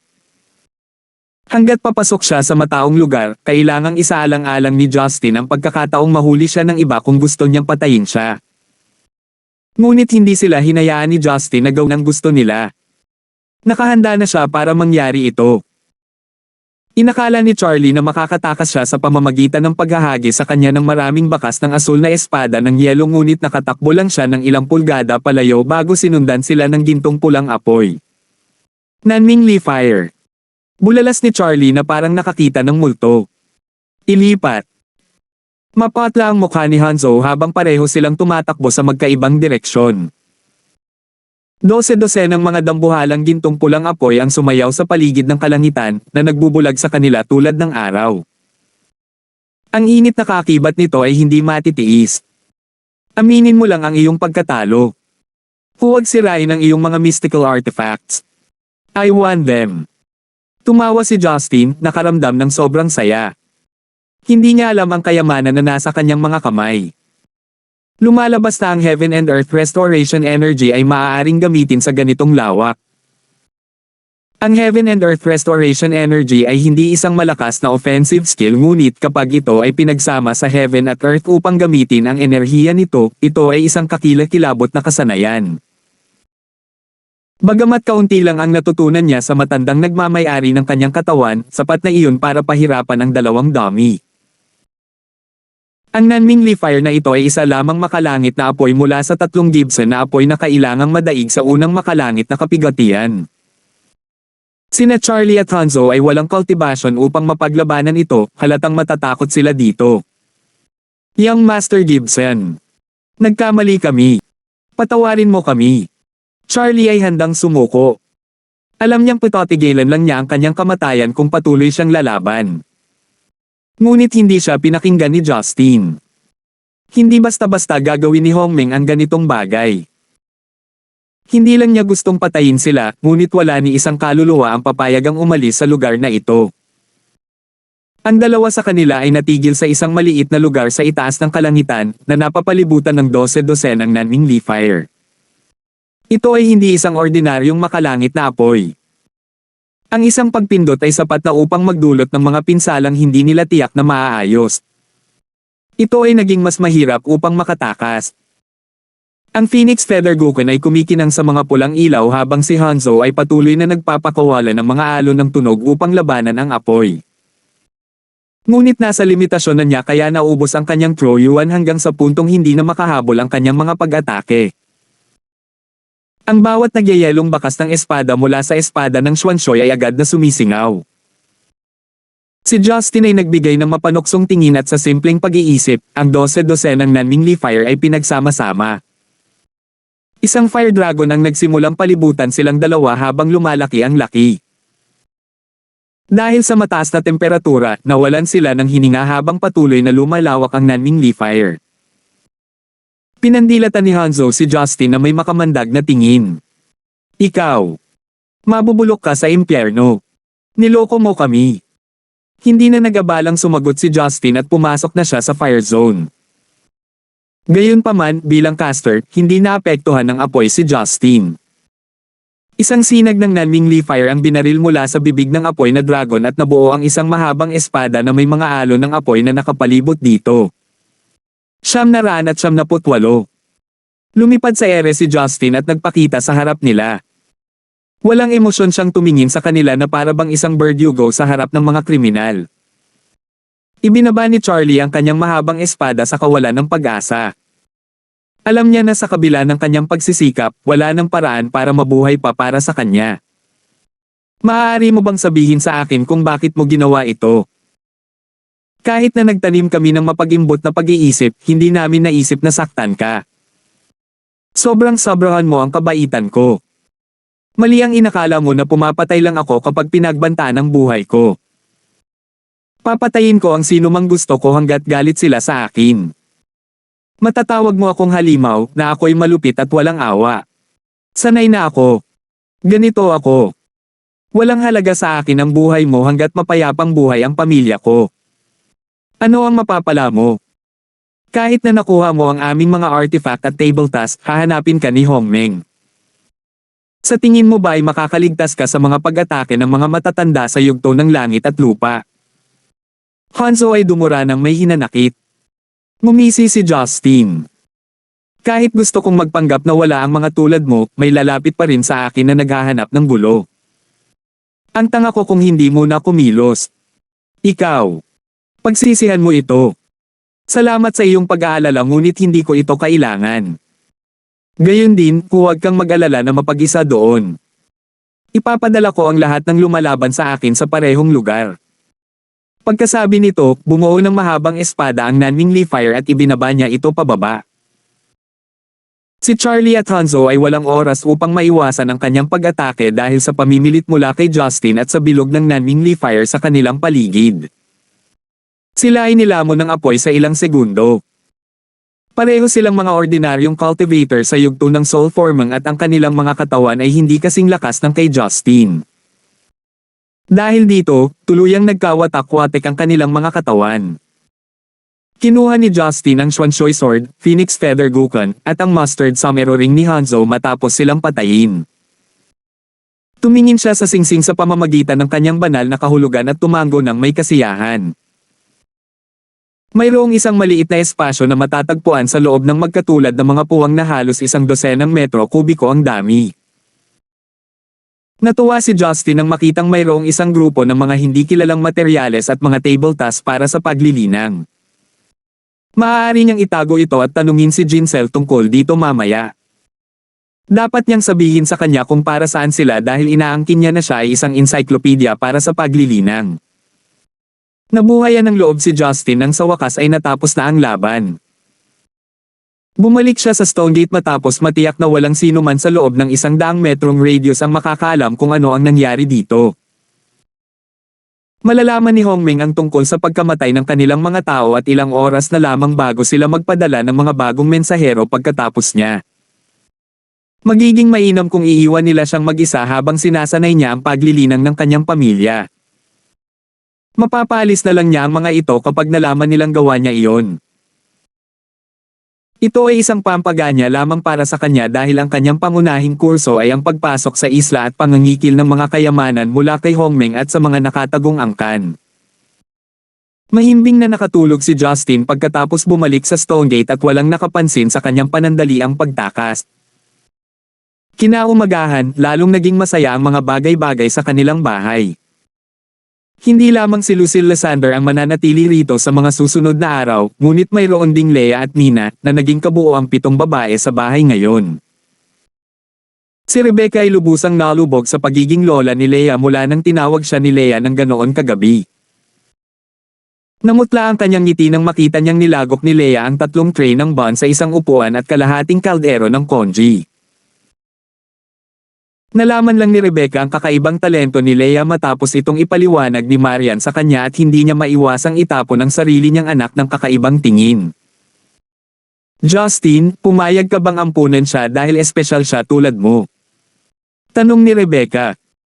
Si Justin ay nag-aaway sa huling piniritong tinapay kasama ang maliit na batang babae, ang kanilang mga tinidor ay nakahover sa ibabaw ng plato. Mas maganda sana kung normal na bata siya. Hindi ko na kailangang makipag-away para sa aking pagkain. Ang buhok ni Leia ay nakatali sa dalawang pigtails at napaka-cute niya sa isang blue floral dress na isinuot niya sa tulong ni Marian. Namumula ang kanyang mga pisngi habang ipinapahayag niya ang kanyang sama ng loob kay Justin. Ang masamang tiyuhin ay hindi ang aking ama. Ang tatay ni Leia ay hindi makikipag-away para sa pagkain kasama si Leia. Hinampis ni Marian ang pulso ni Justin at pinagalitan siya. Huwag kang makipag-away kay Leia.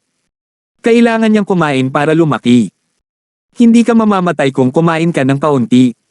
Parang umiiyak si Justin. Hindi ba niya hahayaang mabuhay siya? Bakit kailangan niyang pigilan ang gana niya? Gayunpaman, binawi ni Justin ang kanyang mga kamay. Kinagat ni Sheila at Lucille Lysander ang kanilang mga labi, sinusubukang pigilan ang kanilang pagtawa. Brother Gibson, mukhang mas lalong bumaba ang posisyon mo sa puso ni Sister Marian. Kinindatan siya ni Sheila. Uminit ang ulo ni Justin at umirap siya, huwag mo akong kutsain. Hindi ko pa nasasabi sa iyo ito, ipapadala kita sa campus mamaya. Kailangan kong tingnan ang iyong paligid. Hindi natuwa si Sheila na marinig iyon. Tingnan mo ang paligid ko. Pagsasanay lang ng militar. Naalala ko pa nung high school ka nabully. Isa pang importante, sinamantala ka ba ng mga instructor? Namula si Sheila. Brother Gibson, bakit mo naiisip ang mga bagay na ito? Lahat ay nanunood, bakit may instructor na gagawin ang mga bagay na iyon? Pinupunasan ni Marian ang bibig ni Leia nang lumingon siya. Mumuso siya na walang ekspresyon ang mukha. Iyon lang ang iniisip niya. Pinunasan ni Justin ang kanyang ilong para itago ang kanyang kakulaitan. May isa pa siyang dahilan para bisitahin ang Stonegate University, na hanapin si Jincel para makumpirma niya ang mga bagay na nakuha niya kagabi. Iniisip niya yun ng diretsyong idinagdag ni Marian, wala akong pakialam kung ano ang gusto mong itanong pero mas mabuting huwag ka nang gumawa ng iba. Nakaramdam si Justin ng panginginig sa kanyang gulugod at ngumiti siya sa kanya ng nakakatakot. Mahal, marunong ka bang magbasa ng isip? Hindi man lang siya nilingan ni Marian. Hindi naman kasi kita makokontrol. Walang masabi si Justin bilang tugon. Sinabi ito ni Marian dahil sa paninibugho na nangangahulugan na naiinis siya na nakikipagkita siya kay Jincel ngunit hindi niya ito mapigilan dahil nagawang tulungan siya ni Jincel sa mga paraan na hindi niya magagawa. Nagbahagi sila ng isang madamdaming hapon kahapon na muling nagkaugnay pagkatapos ng isang taon. Lalong lumakas ang kanilang relasyon pero pinipilit na niyang tanggapin ang mga manliligaw nito, kaya kung may ibang pumasok ulit sa kanila, baka mawala na lang ito sa kanya. Pagkatapos mag-almusal, kinailangan ni Lucille Lysander na makipagkita kay Director Yu para talakayin ang script samantalang si Marian ay kailangang umalis para magtrabaho dahil kababalik niya sa Stonegate. Sa makatuwid, si Leia ay ipinasa kay Mina gaya ng dati. Kahit papaano ay nandyan sina Rebecca at Yuna para samahan siya para hindi siya masyadong magsawa. Mabilis na lumipas ang oras dahil nakakapanood siya ng mga karton sa telebisyon. Inihatid ni Justin si Sheila sa kanyang universidad at habang nag-uusap sila habang nasa biyahe, naalala ni Justin si Didi. Matagal na niya itong hindi nakikita ngunit dahil anak ito ng kanyang manliligaw, naramdaman niyang kailangan niyang magtanong. Sheila, nakilala mo na ba si Didi sa campus? Umiling si Sheila. Sa palagay ko ay hindi siya sumali sa pagsasanay sa militar. Ang mga guro ay hindi maglalakas loob na makialam kahit na hindi siya. Umiling si Justin. Malamang ito ay ginawa ni Oscar para sa pagtulong kay Didi na laktawan muli ang militar. Ngunit muli, maaaring abala siya sa ibang bagay dahil ang Dawson clan ay nahaharap sa ilang mga panloob na issue. Naakit ni na Justin at Sheila ang atensyon ng mga tao nang bumaba sila ng sasakyan sa training ground ng mga freshmen. Ang dahilan sa likod ng atensyon ay dahil sa BMW X6 ni Justin. Nagkakahalaga ito ng halos $2 milyong sa Zenica. Inakala ng lahat na si Sheila ay naging sugar baby nang makita siyang bumaba sa isang mamahaling sasakyan na tulad nito kasama ang isang binata. Lumapit sa kanya ang mga bagong kaibigan ni Sheila na may kakaibang ngiti sa kanilang mga mukha dahil hindi pa nagsisimula ang pagsasanay. Pinalibutan nila si Sheila habang tinitingnan si Justin at ang kanyang sasakyan na may naiinggit na tingin. Sheila, bongga ka talaga, sabi mo nagtatrabaho ka tuwing summer break. Ang boyfriend mo ang nagmamaneho ng BMW. Oo, ano ang pinagkakakitaan ng pamilya mo? May kilala ka bang gwapong lalaki na pwede mong ipakilala sa amin? Tinanong siya ng mga babae ng may malambing na boses at ang dibdib ni Justin ay nabusog sa pagmamalaki nang marinig niya ang mga ito. Gwapo din ako. Hindi talaga naintindihan ni Justin ang mga salita ng babae. Kahit sino ay maituturing na gwapo kung sila ay nagmaneho ng $2 milyong na halaga ng kotse kahit na sila ay tunay na pangit. Namula ang mukha ni Sheila na naging dahilan para mas lalo siyang binata. Nahihiya niyang sinulyapan si Justin at ipinaliwanag ang sarili. Nagkakamali ka. Asawa siya ng kapatid ko, kami ang magkasama at pinapapunta niya lang ako sa training ngayon. Beer-in-law. Sinong maniniwala dyan? Mukha siyang nasa 20s. Mas malapit siya sa amin kung ano man. Grabe ka naman. Sabihin mo na lang sa amin kung mayaman ka. Bakit mo pinaghirapan maging mahirap? Hindi sila maniniwala sa kanya. Masyadong bata si Justin at karamihan sa mga lalaki sa kanyang edad ay abala bilang mga graduate na estudyante. Bakit may mag-aasawa ng maaga? Sa sandaling iyon, isang grupo ng mga matangkad na lalaki na nakasuot ng uniforme sa pagsasanay sa militar ang papunta sa kanila. Nanliit ang mga babae nang makita sila at tumingin kay Justin na may nag-aalalang tingin. Ang lalaking nangunguna ay mahaba ang buhok hanggang tenga at nakasuot ng silver piercings. Ang kanyang panga ay mukhang medyo malinaw na may malamig at mahigpit na ekspresyon. Binalingan niya ng masamang tingin si Justin bago ngumiti kay Sheila. Sheila, tinanggihan mo ako dahil sa lalaking ito. 999. Hindi tulad ng ibang mga babae, si Sheila ay hindi umiwas ngunit sa halip bumaantong hininga ng walang magawa sa sitwasyon. Harpen, paulit-ulit kong sinabi sa'yo na hindi kita gusto at hindi dahil sa kung sino man. Halatang hindi siya naniwala sa kanya nang sumagot siya ng walang may gusto o ayaw sa isang tao nang walang dahilan. Dapat may dahilan ka para tanggihan ako. The more you deny it, the more it shows. Hinawakan ni Sheila ang kanyang noo at sinukli ang kanyang buhok bago humarap kay Justin. Kuya Gibson, hindi ka ba nag-alala na mabuli ako? May halaga ba ang harassment? Nakinig si Justin sa kanilang pag-uusap na may naiintrigang ekspresyon. Ngumiti siya ng matamis kay Harpen. Kiddo, kaklase mo ba si Sheila? Napahawang ang bibig ng mga estudyante nang marinig nilang kausap niya si Harpen na parang mas matanda sa kanya. Napakunot ang noo ni Harpen sa sama ng loob. Masyado kang mataas ang tingin mo sa sarili mo. Pinipilit mo ba akong iwan si Sheila sa pamamagitan ng pag-arte na parang kuya ko? Anong klaseng tanga ka? Nagsimulang tumawa ng mapanukso ang mga kasamahan niya at iba pang estudyante.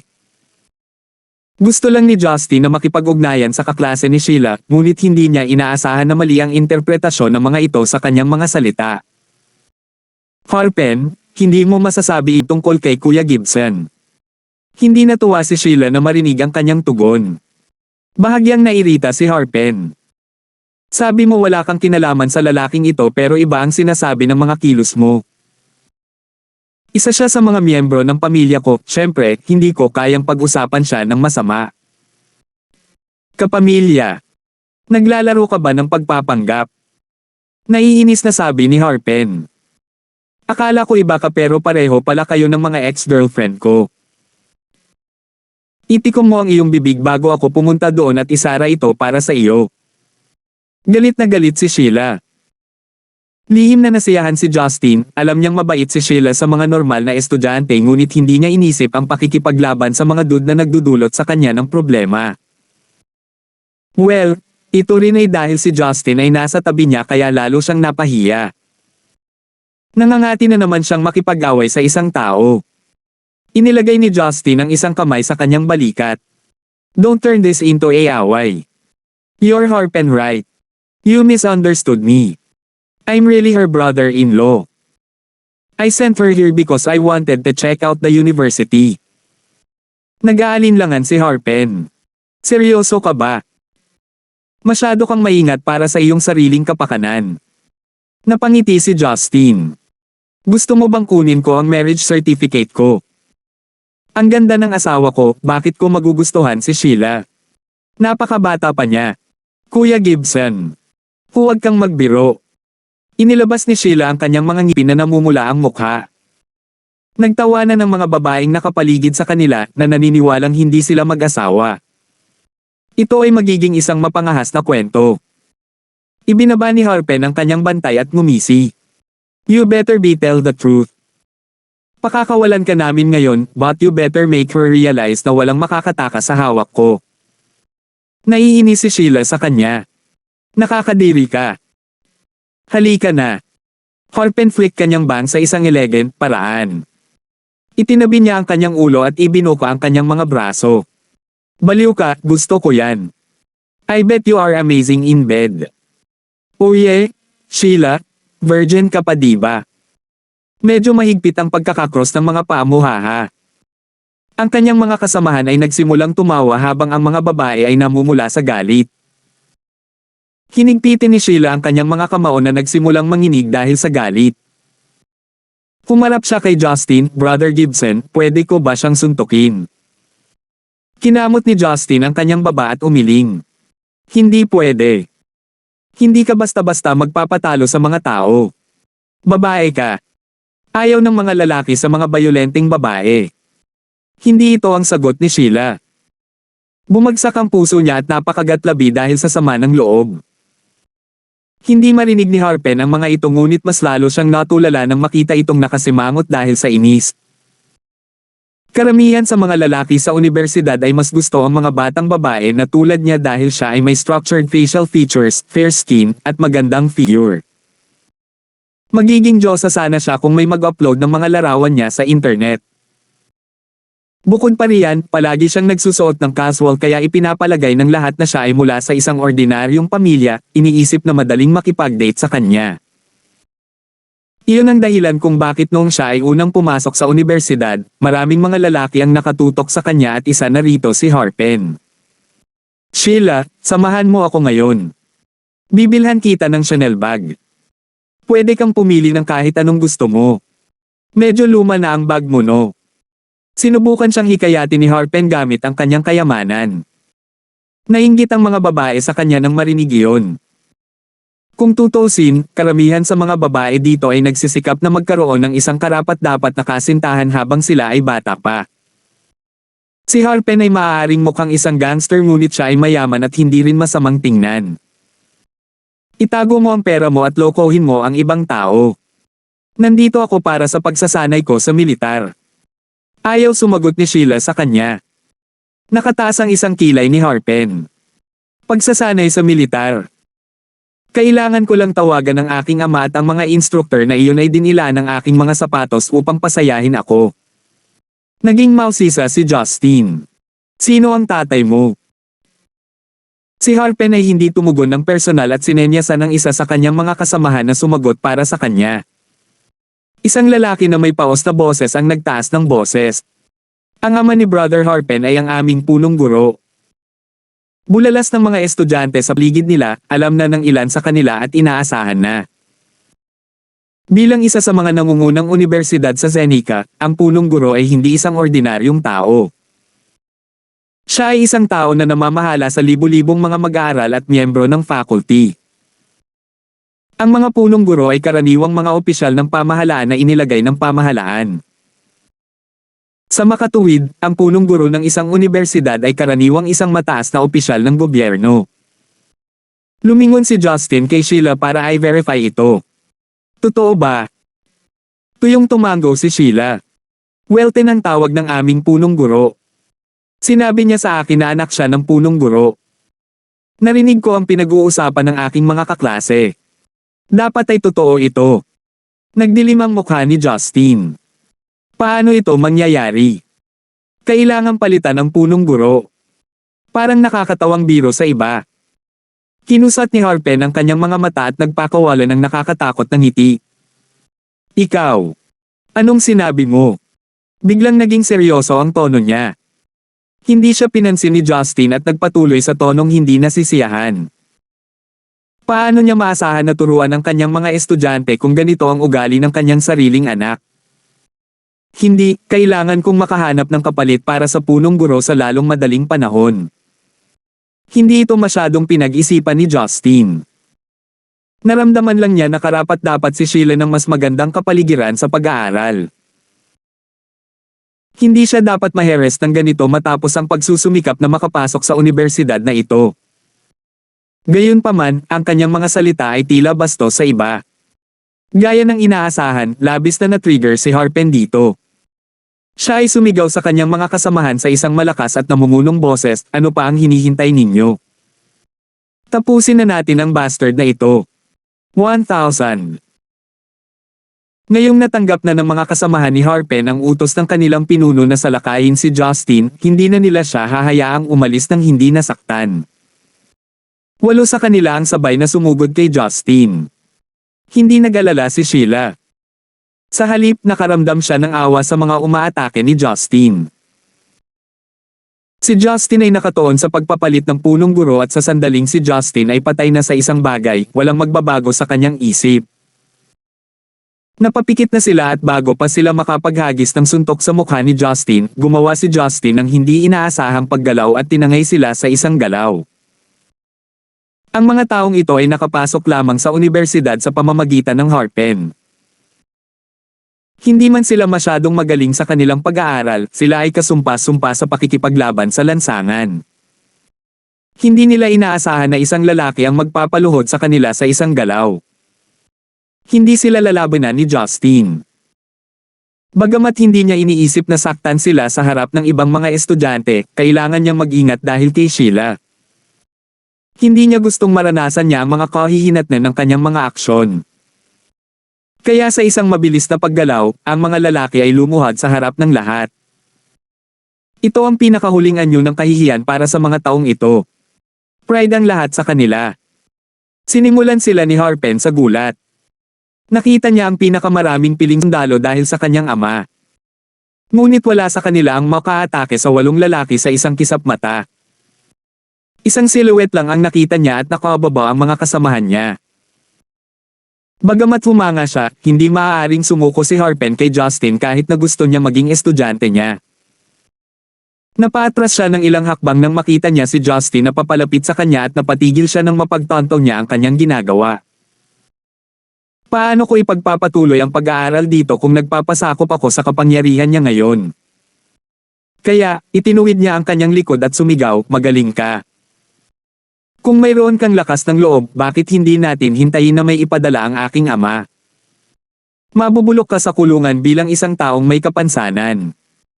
Sagot ni Justin na may walang pakialam na tono. Nasaan ang papa mo, dalhin mo ako sa kanya. Nagulat si Harpen. Baliw ba siya? Talaga bang sasabihin niya sa kanyang ama na gusto niyang palitan ang punong guro? Sa tingin mo madali mong makikilala ang tatay ko. Si Harpen ay parang nakakainsulto. Walang sinabi si Justin at sinampal siya. Umalangaw-ngaw na kasing linaw ng araw at kung hindi nagpigil si Justin, himeteya na sana siya o baka namatay kaagad. Napatulala ang mga estudyante. Ang iba ay humanga ngunit ang iba ay naaawa sa kanya, iniisip na ang kanyang buhay ay tapos na ngayon. Tumabi si Sheila nang walang magawa. Hindi siya nag-aalala kay Justin, sadyang nabahala siya sa naunang ugali ni Justin. Sa kabilang banda, napatras si Harpen matapos ang sampal. Hinawakan niya ang kaliwang pisngi niya at damaykit ito. Halatang namamaga ito. Sinaktan mo ako. Ikaw. Kahit ang sarili kong ama ay hindi ako sinaktan, so how dare you? Kumunat ang noo ni Justin. Tinatanong kita tungkol sa tatay mo. Itigil mo na ang pagbubuga ng kalokohan sa bitag mo. Si Harpen ay nababalisa. Sinaktan lang siya ng lalaking ito nang walang pag-aalinlangan. Kinuha niya ang phone niya sa bulsa. Dinial niya ang numero ng kanyang ama at lumayo kay Justin habang sinisigawan siya. Ikaw. Maghintay ka lang. Tinatawagan ko ngayon ang tatay ko. Iiwan mo ang lugar na ito ng magkapira-piraso. Nagkagulo ang mga estudyante sa mga pangyayari. Ang mga instructor ay hindi nang ahas na simulan ng pagsasanay dahil si Harpen ay anak ng punong guro. Ang mga bagay ay ganap na naiiba sa pinakamataas na palapag ng isang modernong mukhang gusali na matatagpuan sa gitna ng campus. Ang opisina ng punong guro ay isang napakalaking silid na may napakarilag na mga dekorasyon at ito ay parang natural na kahoy na may lahat ng kasangkapang gawa sa kahoy sa loob nito.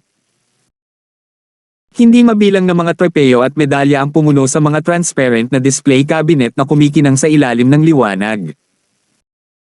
Isang lalaking nasa katanghaliang gulang ang nakaupo sa isang leather swivel chair na may itim na suit at pulang korbata. Siya ay may maayos na hitsura at nakikipag-usap sa kanyang bisita na may maliwanag na mga mata. Ang tanging bisita sa opisina ay isang lalaking nasa katanghaliang gulang na nakasuot din ng suit. Mukha siyang gwapo at mas palakaibigan kaysa sa ibang lalaki. Kuya Fane, kailangan mo ba talagang pumunta ng personal para sa isang maliit na bagay? Kakapasok lang niya ng late, pwede mo na akong tawagan. Ang panauhin ay ang biolohikal na ama ni Didi, si Peter Fane. Magiliw nang umiti si Peter. Old Yale, hindi mo alam kung gaano siya kakulit. Akala namin ay nakakaawa siya, madalas siyang maglibot. Halos hindi na kami nagkakaroon ng pagkakataon na kumain ng magkasama bilang isang pamilya. Ang tanging magagawa ko na lang ay tuparin ang hiling niya at ng kanyang ina. Kung hindi siya natural na matalino, magiging problema niya ang pagpasok pa lang sa unibersidad. Kung maraming babae ang nagdudulot ng gulo sa unibersidad at lahat sila ng mga anak nilang babae sa Stonegatens. At pinalayas ako sa paaralan. Napangiti ng kakaiba si Welton Yale. Hindi pa rin nagtagumpay ang mga bagay sa pagitan mo at ni Miss Dawson. Nakaramdam ng awkward si Peter at napabuntong hininga. Hindi siya interesado sa akin at sumuko na ako. I'm blessed enough to have my daughter. Sok, wala kang silbi. Nung army pa tayo, lagi kang duwag kapag lumalabas tayo para maghanap ng mga babae. Malaki na ang anak mo at hindi mo pa rin binababa. Umiling si Welton. Napangiti si Peter, kilala mo rin ako. Napabuntong hininga si Welton. Narinig ko na may mga bagay na nagbago sa angkan ng Dawson. Hinarang ng Central ang balita at ang angkan ng U ay malayo sa Central City kaya wala kaming masyadong matutunan tungkol dito. Ang iyong anak na babae at ang kanyang ina ay dapat naabala sa mga bagay ng angkan. Bahagyang namula ang mukha ni Peter. Matandang Yale, hindi na natin dapat pag-usapan ito. Magdadala lamang ito sa iyo ng malaking pinsala kung alam mo pa ang tungkol dito. Napaungol si Welton. Bakit ako matatakot? Ang apat na pangunahing angkan ay nahaharap sa pagbabago ngunit wala itong kinalaman sa atin. Bakit hindi natin ito mapag-usapan? Ngumiti si Peter at walang sinabi tungkol dito. Hindi ako interesado sa angkan ng Dawson. Ngunit narinig ko na. Si Commander Parley ay nasuspend at ang Vice Commander ang namamahala sa hukbo sa distrito ng Jiangnan, iyon ba ay? Totoo. Naisip ni Peter na kakaiba sa kanya ang pagbanggit nito ngunit tumango pa rin siya. Tama, bakit mo sinasabi ang tungkol dito Broken Bar? Narinig ko na natagpuan ng angkan ng Gibson ang kanilang panganay na apo, isang binata na tinatawag na Justin at nasa Stonegate na siya ngayon. Dapat alam mo na ito dahil malapit ka sa angkan ng Yuan bilang sekretarya ng komite ng partido ng munisipyo, tama ba ako? Kumunat ang noo ni Peter. Matandang Yale, iniisip mo pa bang bumalik sa Central City? Tinatanong ko lang. Bakit ka ba kinakabahan? Bahagyang ngumiti si Welton. Pakinggan mo ako, patuloy ni Peter, kung gusto mong makakuha ng suporta mula sa Gibson clan sa pamamagitan ni Justin para makabalik ka sa Central City, humihingi ka lang ng gulo. Si Justin ay hindi katulad ng sinumang kakilala mo. Pumalaklak si Welton at hihitit na sana ng sigarilyo nang tumunog ang kanyang cellphone. Pinulot niya ito at dumilim ang mukha sa loob ng ilang segundo. Walang kwenta. Sige, papapuntahin ko si Kuya Axel mo. Tumingin si Peter na may nalilitong tingin. Hinintay niyang ibaba ni Welton ang telepono bago nagtanong, anong problema? Kailangan mo ba ng tulong ko? Ayos lang, may nakabangga sa anak ko. Sabi ni Welton. Yun lang. Baka ipinasa mo na lang sa pulis, bakit pinaponte si Axel? Natagpuan ito ni Peter na nakakatawa. Baka isa siyang walang kwentang anak, pero nag-iisang anak ko pa rin siya. Kung hindi ko siya ipaghihiganti, hindi ba magiging madaling target kami ng anak ko? Isang mapait na ngiti ang pinakawalan ni Peter. Hindi mo ba siya inispoil, kung tutusin ay lalaki pa rin siya?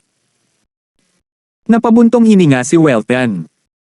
Alam kong masama ang ugali niya sa labas, pero normal lang ito sa mga lalaki sa edad niya. Mabait siyang bata sa kaibuturan. Palihim siyang tiningnan ni Peter ngunit ngumiti pa rin siya at tumango. Hindi niya ito mapabulaanan, okay lang ang lahat hanggat hindi guguluhin ng kanyang anak ang kanyang baby girl. Bumangon si Welton at sinabing, "Oye, ang tagal mo nang hindi nagkikita ng Harpen natin. Bakit hindi tayo sabay mag-lunch? Magiging kaklase ng anak mo si Harpen." Agad na natigilan si Peter. Old Yale, ang ating DD ay engaged na kay Oscar. Hindi natuwa si Welton na marinig iyon. Masyado kang nag-iisip ng mga bagay-bagay. Hindi ko gusto ang isang masuweyang manugang. Ang angkan lang ng yuan ang gusto sa kanya. Halika, tayo, gusto kong makita kung sino ang naglakas loob na saktan ng anak ko. Nagluksa si Peter para sa lalaking pinag-uusapan. Maaaring magmukhang maamo ang lalaking nasa harapan niya ngunit kilala siya sa pagiging mainitin ng ulo. Namatay ang kanyang asawa matapos maipanganak ang kanyang kaisa-isang anak na lalaki at hindi na siya muling nag-asawa. Halatang mahal na mahal niya ang kanyang anak. Nagtaka siya kung sino ang malas, bakit kailangan niyang saktan ng anak ng lahat ng tao na matandang kasama. Hindi ito magtatapos ng maayos. Kinilig si Peter nang maisip niya si Axel, ang bodyguard na nagtatrabaho kay Welton. Salamat po at sinamahan ninyo ako, ingat lagi mga master.